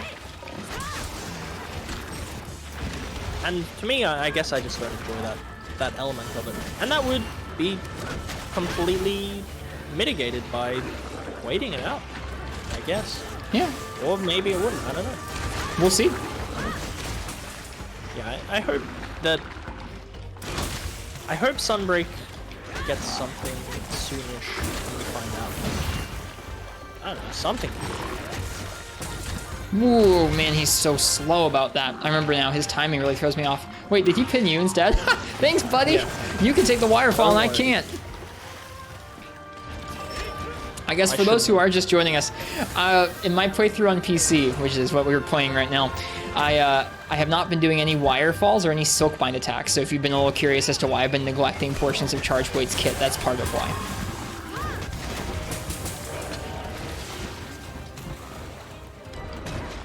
Bonk. Bonk indeed.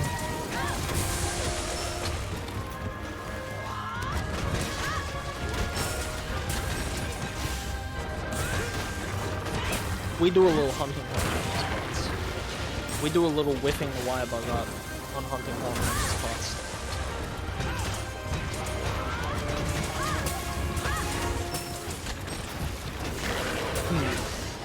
Is there anything that would make you sort of play Sunbreak day one, like as a guarantee? Like, you say that it would require some stuff to make you super excited, but do you know what sort of shape that takes?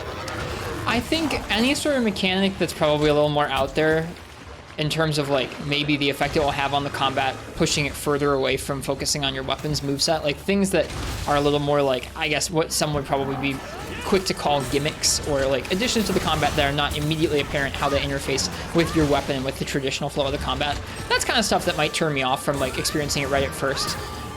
Stuff that would get me to do it right, or like to play right at launch. I think changes to the switch skill system or the Wyvern Ride system, but especially the switch skill system and the Silkbind system that strike me as more of a trade-off thing or more of a balanced thing than how things are currently would be super intriguing to me if they make things like higher risk but higher reward in terms of like you have to give up more to use certain strong Silkbinds in Master Rank, but I don't know, in return they're boosted damage even more, that kind of thing. Sort of like some of the hunter arts from Generations, or some of the different styles in Generations. Not all the styles, but some of the styles. Yeah. Some returning monsters, to me, like if I saw a Molten Tigrex, I would have a really, really hard time not being like, yeah, I need to see how that fight feels in 5th generation. Like I would just immediately break down and be like, yep, sorry, no, we're playing on launch, sorry. You know, it's interesting. I hadn't considered this until you mentioned like Molten Tigrex right now. I think one thing that would prevent them from announcing like a Switch HD pack in the next year would be because it actually would just Switch HD pack? Huh? Like a HD pack for, you know, for you and stuff. Yeah, no, the timing doesn't make any sense right now. Yeah. The timing would make way more sense if there was a new next-gen console MH coming out and there was nothing for Switch to enjoy. That would be the timing where it would make more sense. I still don't think it's going to happen, but you can't block that. Good to know. Maybe you can't, but I blocked it with my face.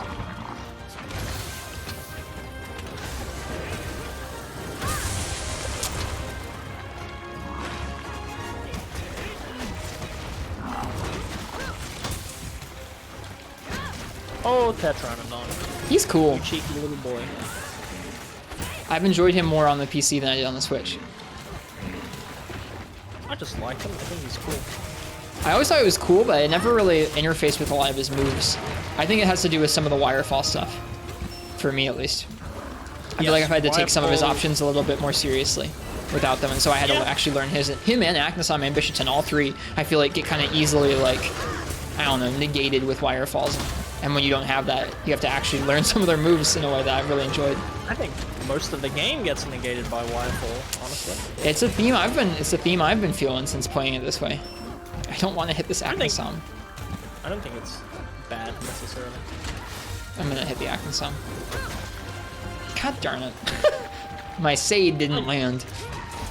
You should have said, hey, could you please hit That's okay. You were sharpening. It's busy.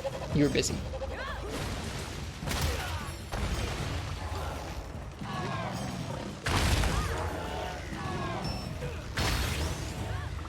Yeah, and like I don't really think that I'm visible in trailers is going to be like, wow, look, they really listened to our balancing changes and now the game's super well balanced from like a you can't spam these like super powerful moves. Like that won't be visible from the trailer. The only way you're going to find out that kind of thing is to get to the end of the game and see how the end game balancing is for the end game switch skills, end game armor, end game weapons, end game monster movesets, that kind of thing, to see how strong the player options are and just how spammable they are, that kind of thing. So I don't think I'll be able to look at a trailer and be like, wow, look, it's balanced a lot more to my tastes now. And so I'm not really expecting to see that and be like, damn, I gotta play that at launch. It's just like, I think it would mostly be like a monster announcement thing. Like if I see a Molten Tigrex or some other fan favorites of mine, I'm gonna have a hard time saying no. I'm already feeling that way with freaking Shogun Sanitar. I love that guy.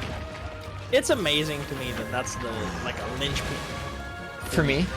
Dude, I freaking love him.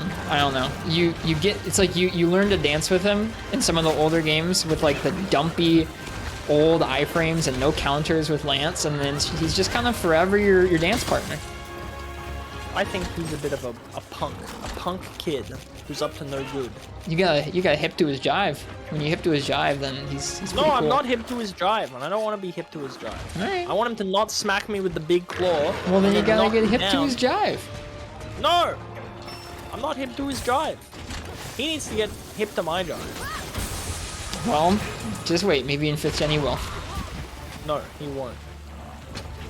I want him to have a move where when I attempt a wire ball, he plucks me out of the air, then grabs me in the big claw. That sounds pretty sick. Yeah. I want him to, like, nothing personal kid you. What, he teleports behind you? Mm-hmm. I want that. But you can iframe it.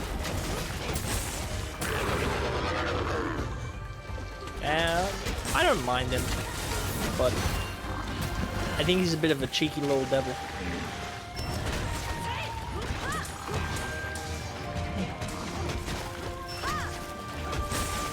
What am I talking about? I want him to be able to teleport behind you and, like, garrote you, but you can roll out of the way at the last second if you time it well enough.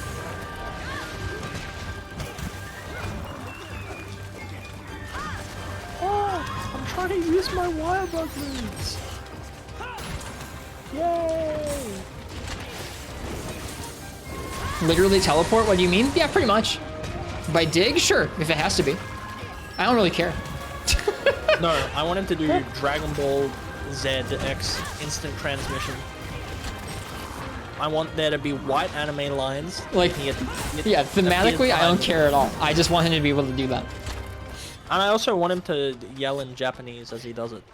Just put him in the art. Put it in the art book that he can, like, use his spit out of his shell to teleport. Now I don't care. Just let him make him be able to do that.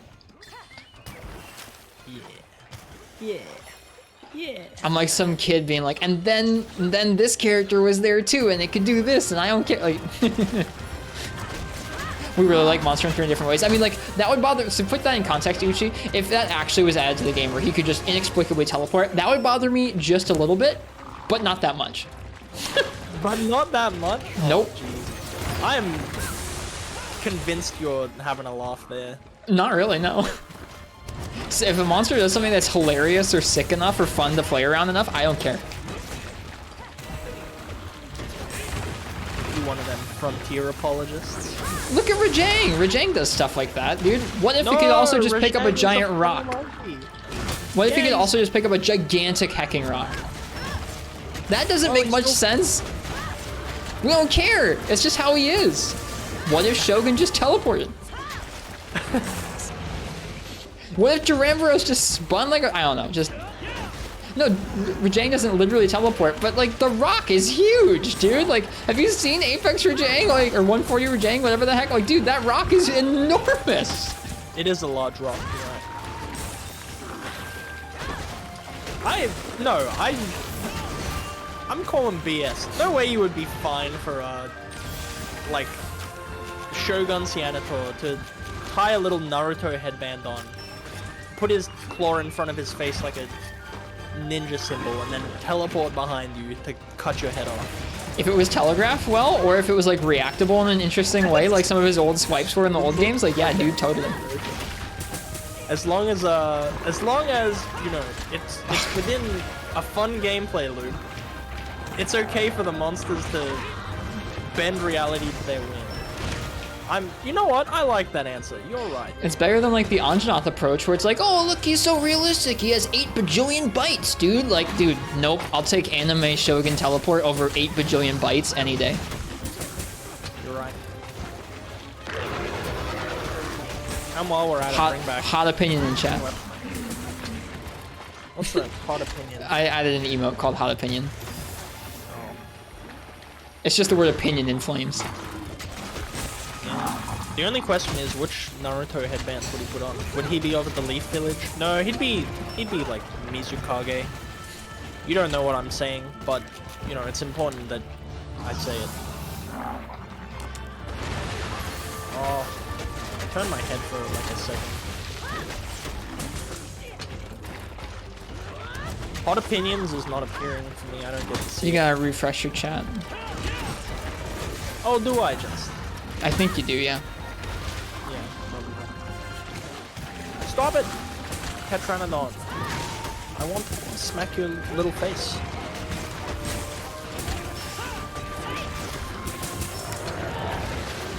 Boop. My melody infernal. We popped him. You have to green screen it out, Nox. You set the background to a color and then you put that hex code into OBS and green screen it out like a green screen. Or at least that's how I did it. But why?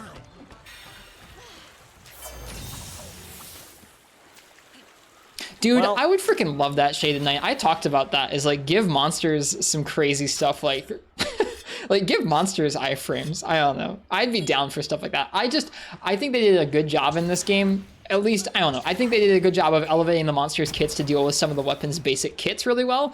But then the soakbind attacks are maybe a step above some of the things the monsters can do. Dude, I just want the monsters to be continued to be elevated to the player's level. That's all I want, is I want the monsters to put you on your back foot. Like, if I get EI spirit slashed or EI spirit counted by Shogun Cyanator, because I played Greatsword and True Charge Slash took forever, I would uninstall and mail you a check for putting the idea in. Sorry, not a check, a bill. The opposite. The other thing. You owe me money. Well, no, I don't want to give you money. No, okay. I want you to give me money for ruining my experience. Okay. We'll also, see. No, they're not allowed to EI Spirit Slash. Okay. They're not allowed to do that on me. They're not allowed iframes.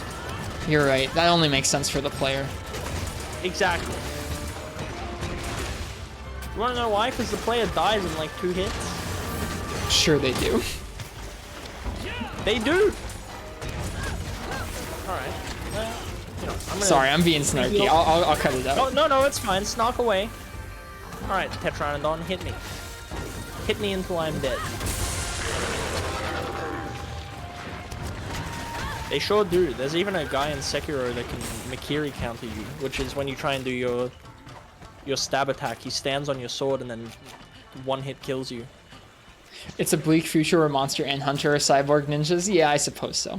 The more they add kind of cracked mechanics from the players to the monsters, the more they'll probably be more like a DMC or a Bayonetta. It's probably not the direction things should go, but I don't know. I guess for me, it's like how I feel about it is like if you're gonna make the players that cracked, that crazy in terms of moveset, just go all out, make the monsters that way too. But I don't. That's kind of a weird opinion, maybe. Honestly, just give it to one monster and don't explain why. Yeah, it doesn't have to be all of them. That's for sure. Just make one of them like stupidly overpowered, speaking to you in Japanese, and you know, really ruining your day. Never explain it. Like, make it a mid-tier monster as well. Like, just don't bother. I think that would be good.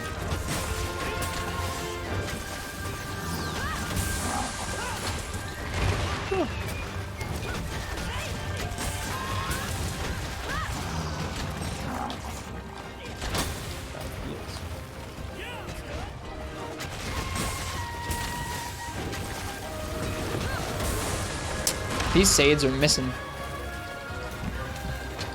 I think that'd be an interesting fight design, Rosie. A monster that adapts to you or counters you based on what kind of play you're using. I think that idea would be really cool, but it probably... I don't know how well they would execute on that, to be honest with you. I think maybe for like repel quests, that would be cool. But maybe not a monster like learning your moves and patterns in like 5 seconds.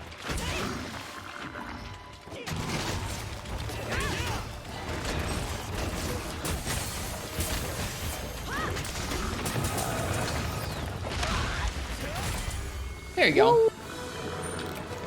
I felt like I spammed a lot of moves at this guy.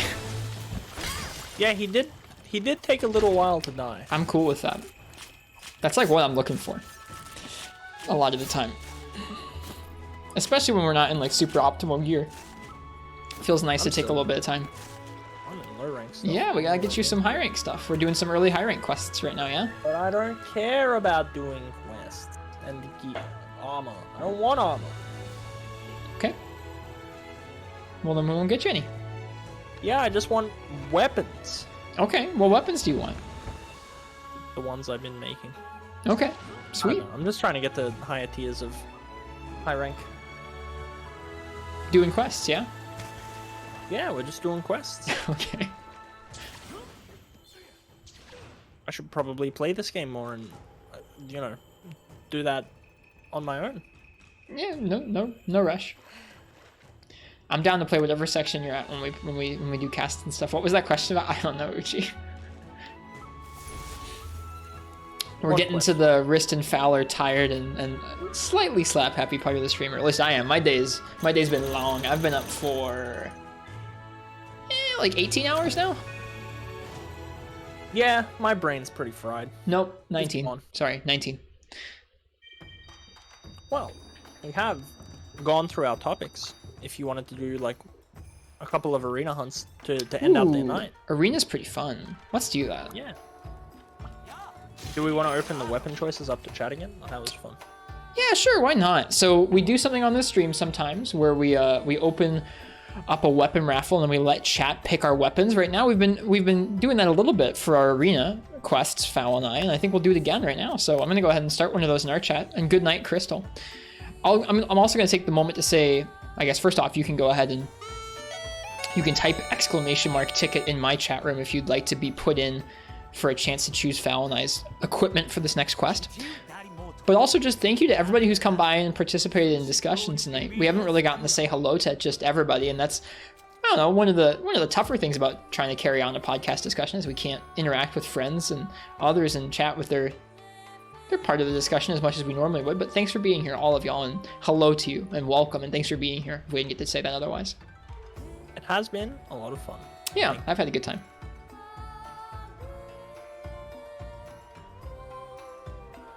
What monster do you feel like doing? So far for arena quests, it looks like I have Barioth, and Kuluyaku, and then we have challenge quests as well. The challenge quests are a lot more tough. We've got Tigrex, Magnamalo, Arachnakadaki, and then oh man, Apex Zin, Apex Mizu, Apex Diablos. Props to you for doing that with me last time. I can't believe we did that.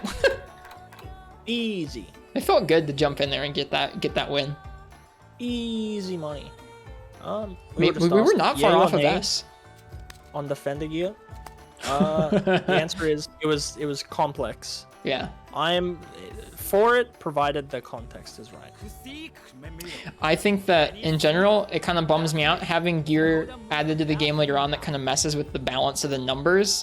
Like the numbers there, whether it's like the defense numbers that those quests were designed around, the attack values that the game was designed around for, like, oh, at this part of the game you can choose between these 6 options, and like you can go for a little higher on this number, a little lower on that number. Like there's clearly like some design decisions that went into that kind of thing, and anything that kind of messes with that in a way that's kind of incongruous bums me out. But I think that if there's like a way that, like, clearly they want to add something to make the opening hours more streamlined, either for new players going towards an expansion or just for new players in general. And so I think if there's gonna be that kind of stuff in the game, I think there is room for a compromise where, like, hey, this is in like the beginning and mid part of low rank, and then by the time you get to the end of the low rank, you get to choose other weapons and move on into high rank. And when you get to high ranks, when you start going for, like, hey, I gotta like start making decisions about weapons and armor and stuff. Absolutely. I'm using the numbers. People are referencing Call of Duty, I think. I'm using the numbers as like a way of saying I'm viewing this objectively, and less like, or I'm viewing this more as like a balancing thing, and less of like but people won't have to play the game and like learn, because like it's not about that for me. It's about like, is this game cohesive and designed in a way that makes sense, or like in a way that feels cohesive in terms of the content. Because I want to make sure it's not about, for me at least, and when I'm talking about how I feel about it, it's not about like, I want people to make sure they have to learn this at this part of the game. When you boot the game, the first thing you should do is analyze all 14 weapon types and decide whether you like ranged or fast or slow, and like just do your own thing. But I want the game to be like, I don't know, designed in a way that makes sense throughout, doesn't end up inadvertently short shifting part of the game. That was kind of the takeaways, Civ. Thanks for asking about it. All right. What hunt are we doing? Okay, let's do them in order. Let's start with Zin. You got it, boss. Okay, I'm gonna go ahead and draw the weapon raffle here. We're gonna see who gets to choose what we're gonna use. It's gonna be Arbok. Let's jump into that quest and see what the equipment is, Fal. Rats, it wasn't me. All right, Arbok. Would you like us to use sword and shield, longsword, hunting horn, charge blade, or light bowgun? You can choose different ones or the same one for both of us. And it's for a Zenogre quest. Choose wisely. You have 290 seconds. Hunting horn? Sick. I'm gonna get a drink of water and then I'm gonna start. Would you like us both to use hunting horn, Arbok?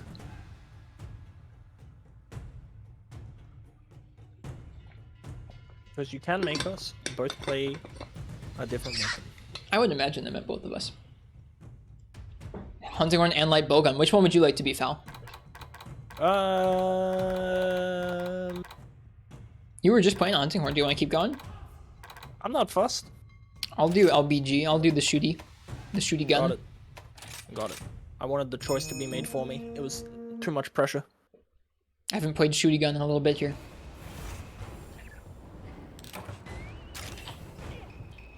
Man, the Buna Habra set looks a lot less terrible on your character than it does on mine.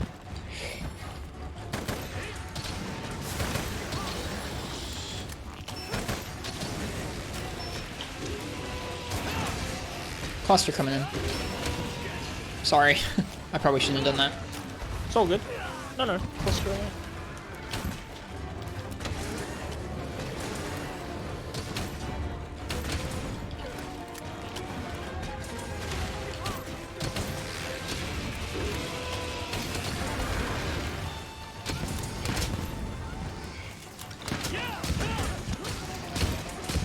Oh, you slid far away. Yeah, I have a Vedic Sunder on the set, I think. I didn't realize I did, but I do.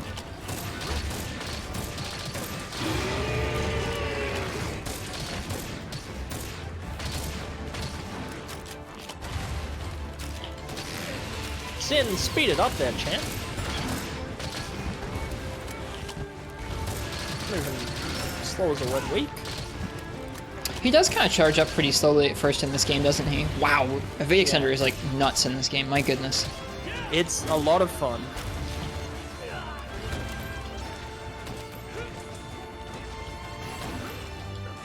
Hey, too long range for a normal 3.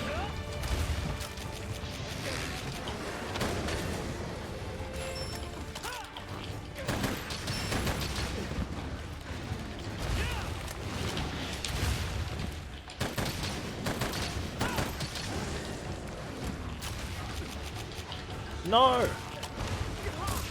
No times 2. Oh, I jumped. I wire fell into your PSP. And it knocked me down and I was concerned. I thought that I just like flat smacked into it.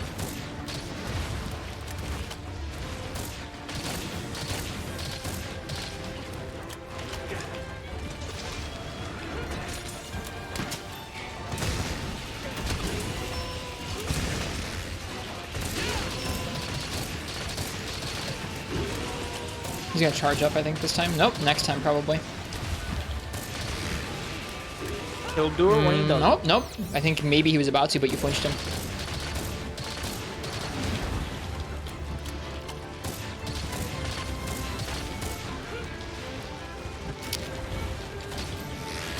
This time for sure. Yeah, I was right to sort of stay away from him a bit. Keep him at arm's length. Zoom. Aw, I got caught on the last one. Feels bad.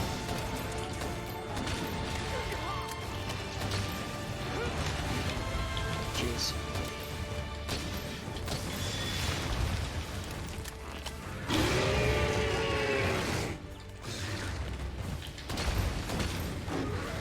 Does he flinch once he reaches enough to SSJ1? What is SSJ1? I think that's one of them weeaboo references.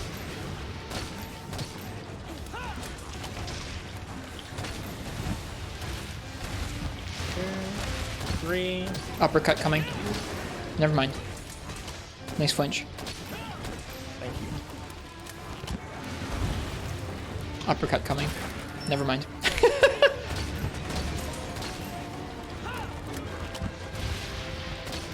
Here it comes again. He really wants to do that uppercut, jeez. I've never seen him chain into it 3 times in a row like that before. It's almost like his AI really wanted to do the uppercut and was willing to do any of the patterns that would proc it. He just loves to uppercut.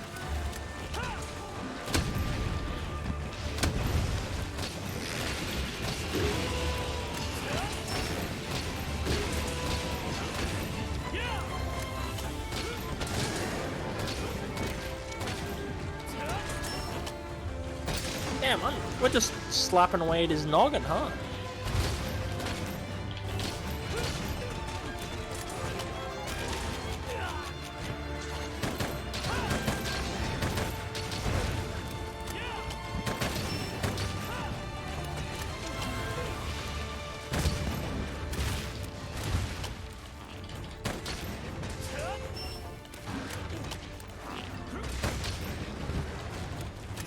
I'm trying really hard to get a third poison proc and it's not going super well. There we go. We love a little poison proc.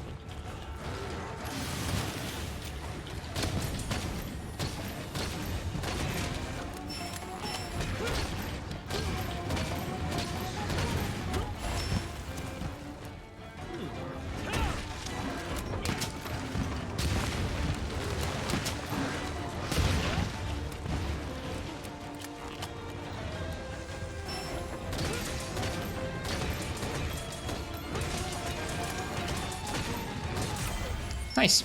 Let's go. Well, you see cluster the second you answer, what the hell is this? Dude, you gotta use cluster in multiplayer. Everybody knows that. Hi, Soul. It's cool. It's cool. I like it. I like it when it's used on me. I enjoy it when it's used on me. You especially have to use cluster when there's first aid med plus carbs on the line, dude. Everybody knows that. 100%. I require... Honestly, it keeps me humble to get clustered in the back of the head. Woohoo! Steel eggs. Woohoo! 30 seconds over. Yeah, we'll have to go back and get S at some point. I like getting S on the arenas. I like that. Absolutely. I like having to grind down the time for something like that, especially when the tools are kind of just set. Alright, we're gonna go ahead and let chat pick our weapons again for the next challenge quest. I think the next one's gonna be Tigrex? I'm gonna go in order. Yep, Tigrex is next. I think we S-ranked Zen last time. Maybe so. Maybe so. Do you have an S next to it? And a total time of 4:19.90? Let me see. I was starting a weapon raffle. Okay, yeah, if you want to choose the weapon we do for Tigrex, go ahead and type ! ticket. Yeah, we S-ranked it last time with Hunting Horn.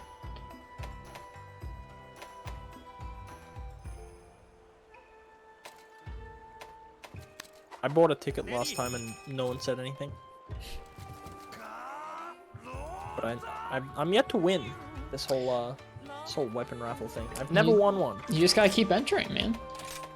I enter every time I'm available. Well, it'll happen eventually. I know it will. Soul asks how we're doing tonight. For Phal, it's like a perfectly reasonable time of day. For me, it's like, yeah, it's like 1 in the morning. I'm doing pretty good. I've been awake for like 19 hours now, but I'm feeling pretty nice. I had a coffee. I did some chores today.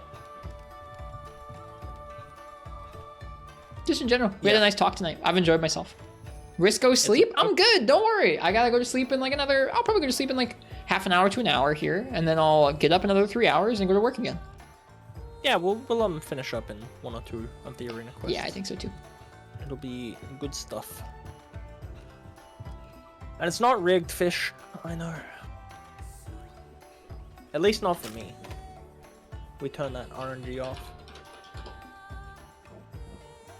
All right, let's go ahead and let's draw this real quick. See what we're gonna use for Tigrex. 6th Quill.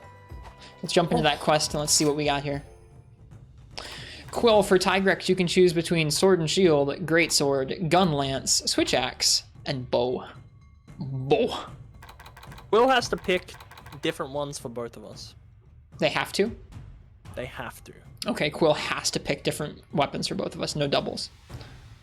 No doubles. Gun Lance for Rist, Bow for Phal. Have fun, buddy! It's cool. I don't know Bow very well. It's all good.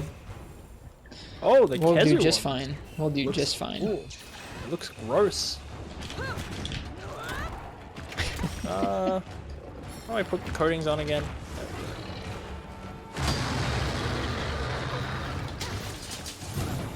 Oh, geez, right. This is crazy blast dash wide gun lance. I remember now. Do I have like minus? What is this spin charge nonsense? That's called dodge bolt. It will actually parry moves. Oh, it's a parry? I love the parry. It is a parry. Doesn't work how I try to use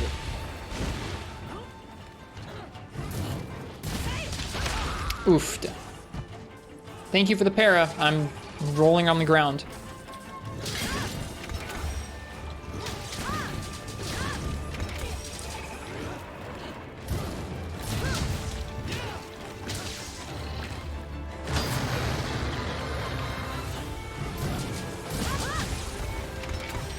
Wait, do I have the right coating? I think so.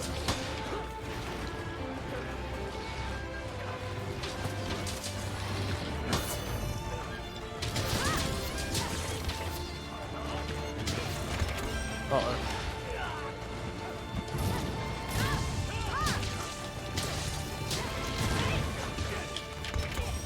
Ooh, I gotta get used to that.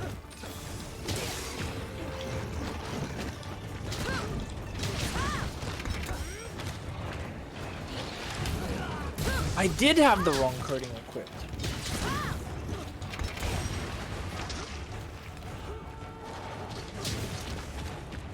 That would explain why I was doing the power effect whenever I was hitting him and my power coating wasn't going down. I'm a regular detective. Yep, you figured it out. Yeah. This is such a weird gun lance setup.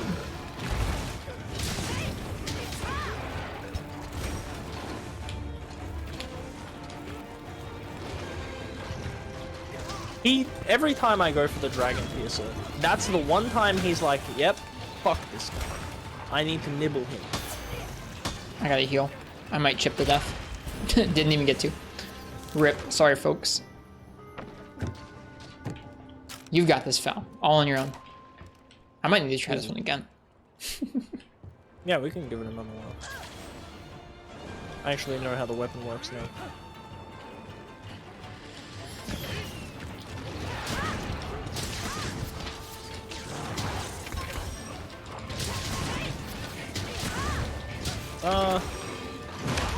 Ouch.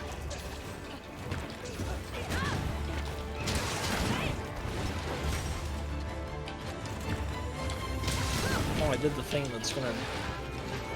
It dropped green! Yep, that's a support thing. It doesn't do damage anymore. Let's see. There are different types of little AoEs you can use to buff teammates or yourself. Stamina, defense, health, I think.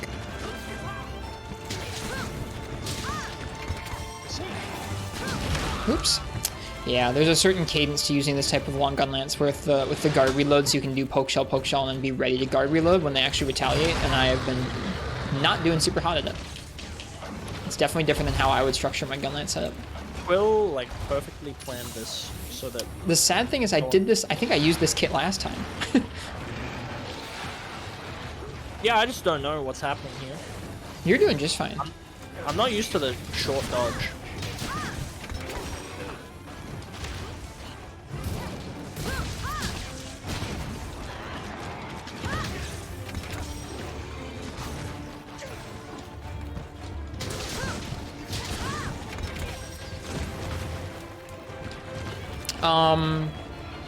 Long has the boosted damage for its soul. Wide has a worm stake that can KO, and it still has decent damage, but long is the one that spams lots of worm stakes. I can't even spam the worm stakes right now because the charge shell into worm stake, which is like the easiest, quickest way of doing it, and actually buffs the speed of its application, is locked out by blast dash because I can't charge shell. I should sharpen. You know what else I should do? Let's use an easy demon powder and some parakunai, huh? Oh, well, never mind. Parakunai didn't do anything.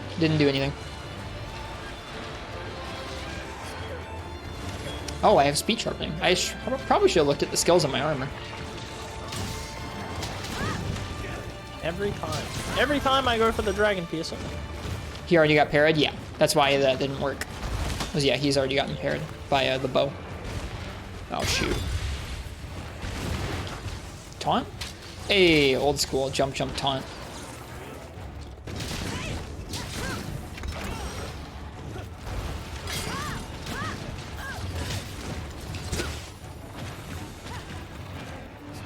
Yeah, I want to repeat this one, I think, because I think I can probably get used to this particular funk gun lance.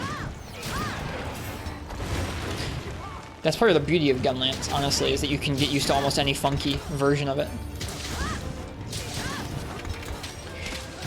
Yep, no idea what I'm doing either. You're doing just fine.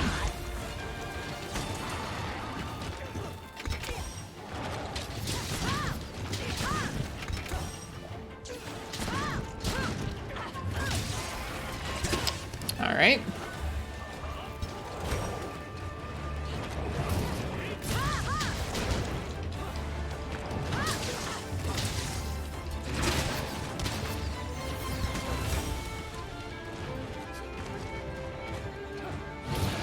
No, oh boy.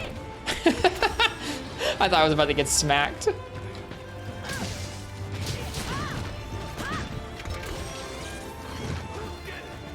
Way too early.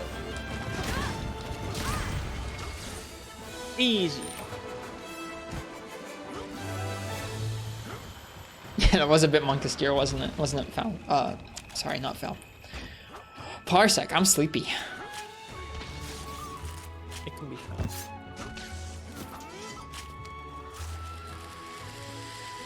Why bow hard? Go Beb soon. Soon, not yet. There's more Monster Hunter to be played yet. Not much, but a little bit.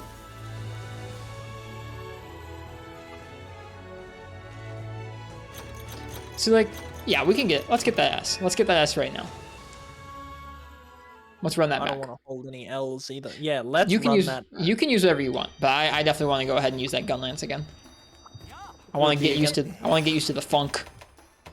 It would be against the spirit of the run to use something else. Okay, I appreciate your dedication. Absolutely. Also, I had no idea what I was doing. Also, normally you do the salty run back. This is the sleepy run back. Yes. Alright, should I sleep him or para him first? I have para knives, so I can help you with that whenever you want. I don't care which. I'm going to sleep him first. Your Dragon Piercer will probably wake him up better than my frickin' Wyvern Fire.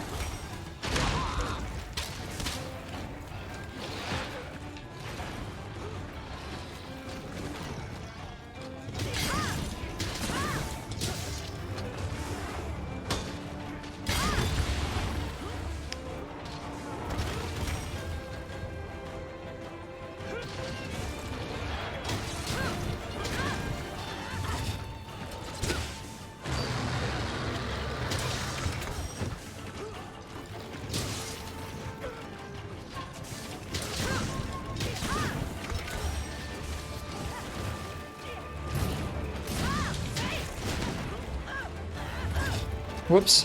No way. I got the worm steak out of that.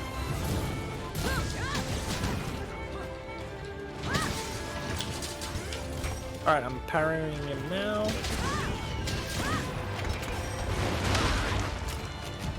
I'll help with the para with the kunai. I've got the little. There you plus go. code. Hopefully we can get off 2 applications between the rest of your coatings and my my remaining knives.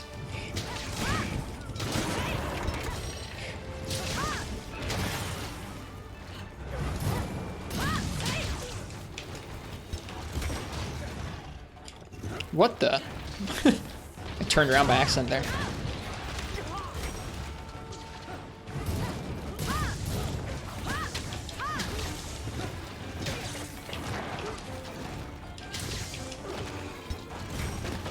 Need a cheeky little sip. They give you 20 power coating. They call it a day. Yep, that sounds like Bo.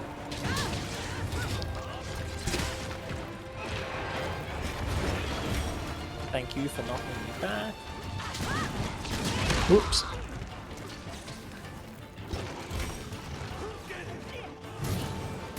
every time I go to dodge into him for like the adept dodge there, I am doing it like just a tiny little baby bit too early. Alright, I'm gonna go for another para proc if you want to throw on your para coatings again. Yep. Alright, I've dumped all my para knives into him. See if you can finish that off if you can.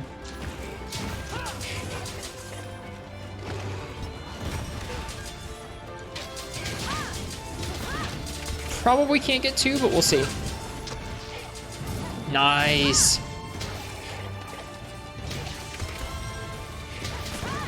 That's better than last time.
Oof. Way too late.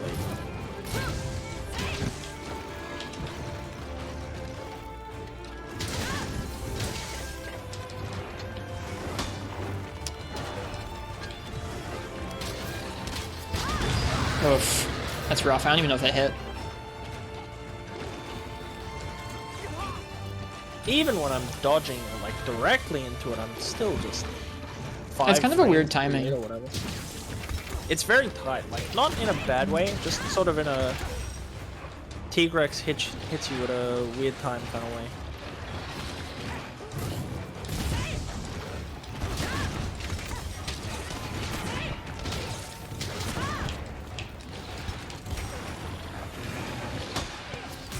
Nice. I think that might have been just over 5. Was it 5 or 530 we needed? I think it was 5. Ah. We were close though.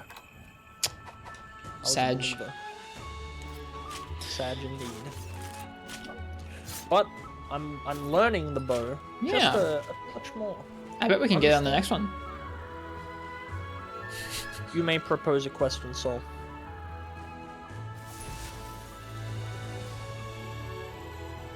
If the question is, have you played bow often? Oh, Why are no 6 close seconds range off. That's so I sad. forgot about it. Would be the answer. I don't play bow typically. Once you're out of power and other like damage stuff, it'll help with the damage, but it'll be tough because you'll be a little closer. Just spooky. That's fine. I just forgot about it. All good. That's the sincere answer. I still have a hard time picturing how it's supposed to work with like Pierce. If you like Pierce was your shot type on your bow, and it had a longer critical distance, then like how does close range coding interact with that? I think it just reduces the critical distance, so you'd still probably play a little bit further back than rapid or spread, but like it's kind of weird.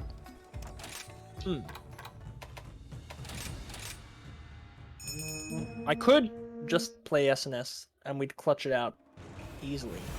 That's not fun. We're both learning.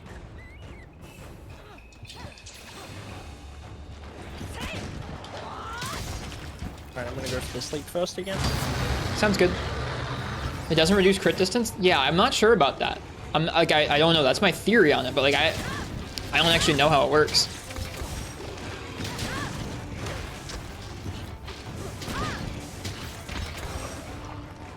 It just gets rid of the too close penalty? Oh, that's interesting. Huh. Alright. You go.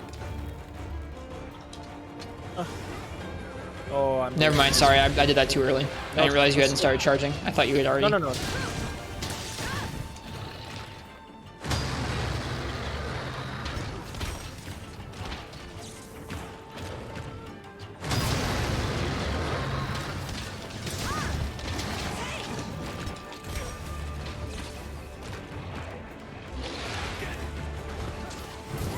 hit the buttons in the wrong order.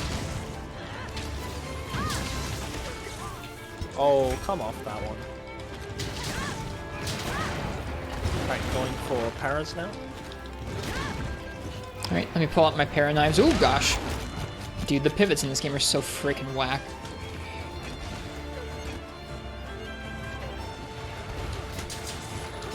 Okay, he's in.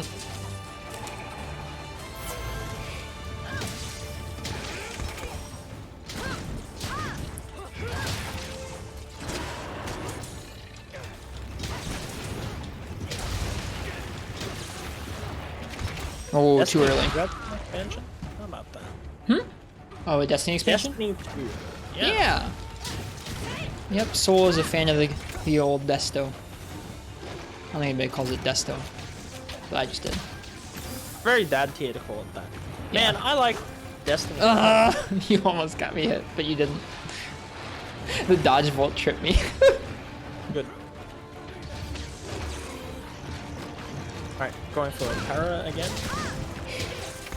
Alright, I'll dump my knives in. Alright, I've dumped all my knives. You got this.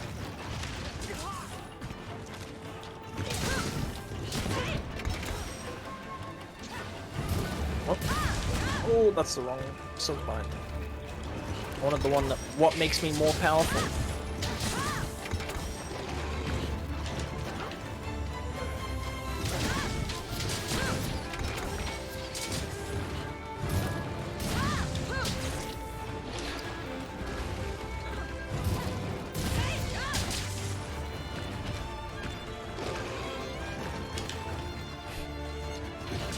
Whoops.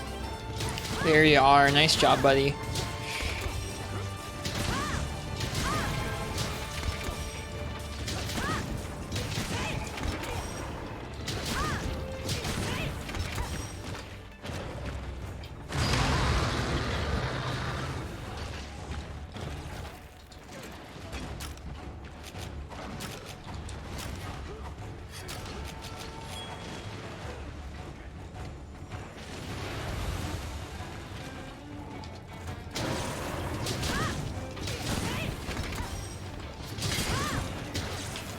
Oops. It was an accident, Nox. It wasn't misinput. I'm having a hard time with some of the pivoting controls. I can't pivot when I want to, and then sometimes they'll randomly pivot when I'm not meaning to. It's weird.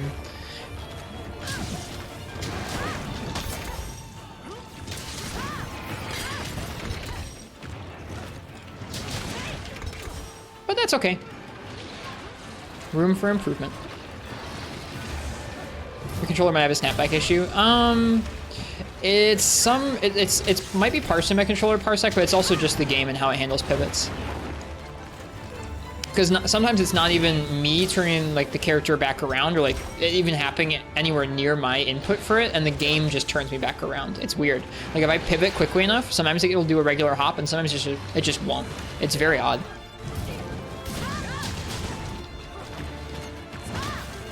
All right, no more heal No more healing? for me. At least. Yikes. You got this.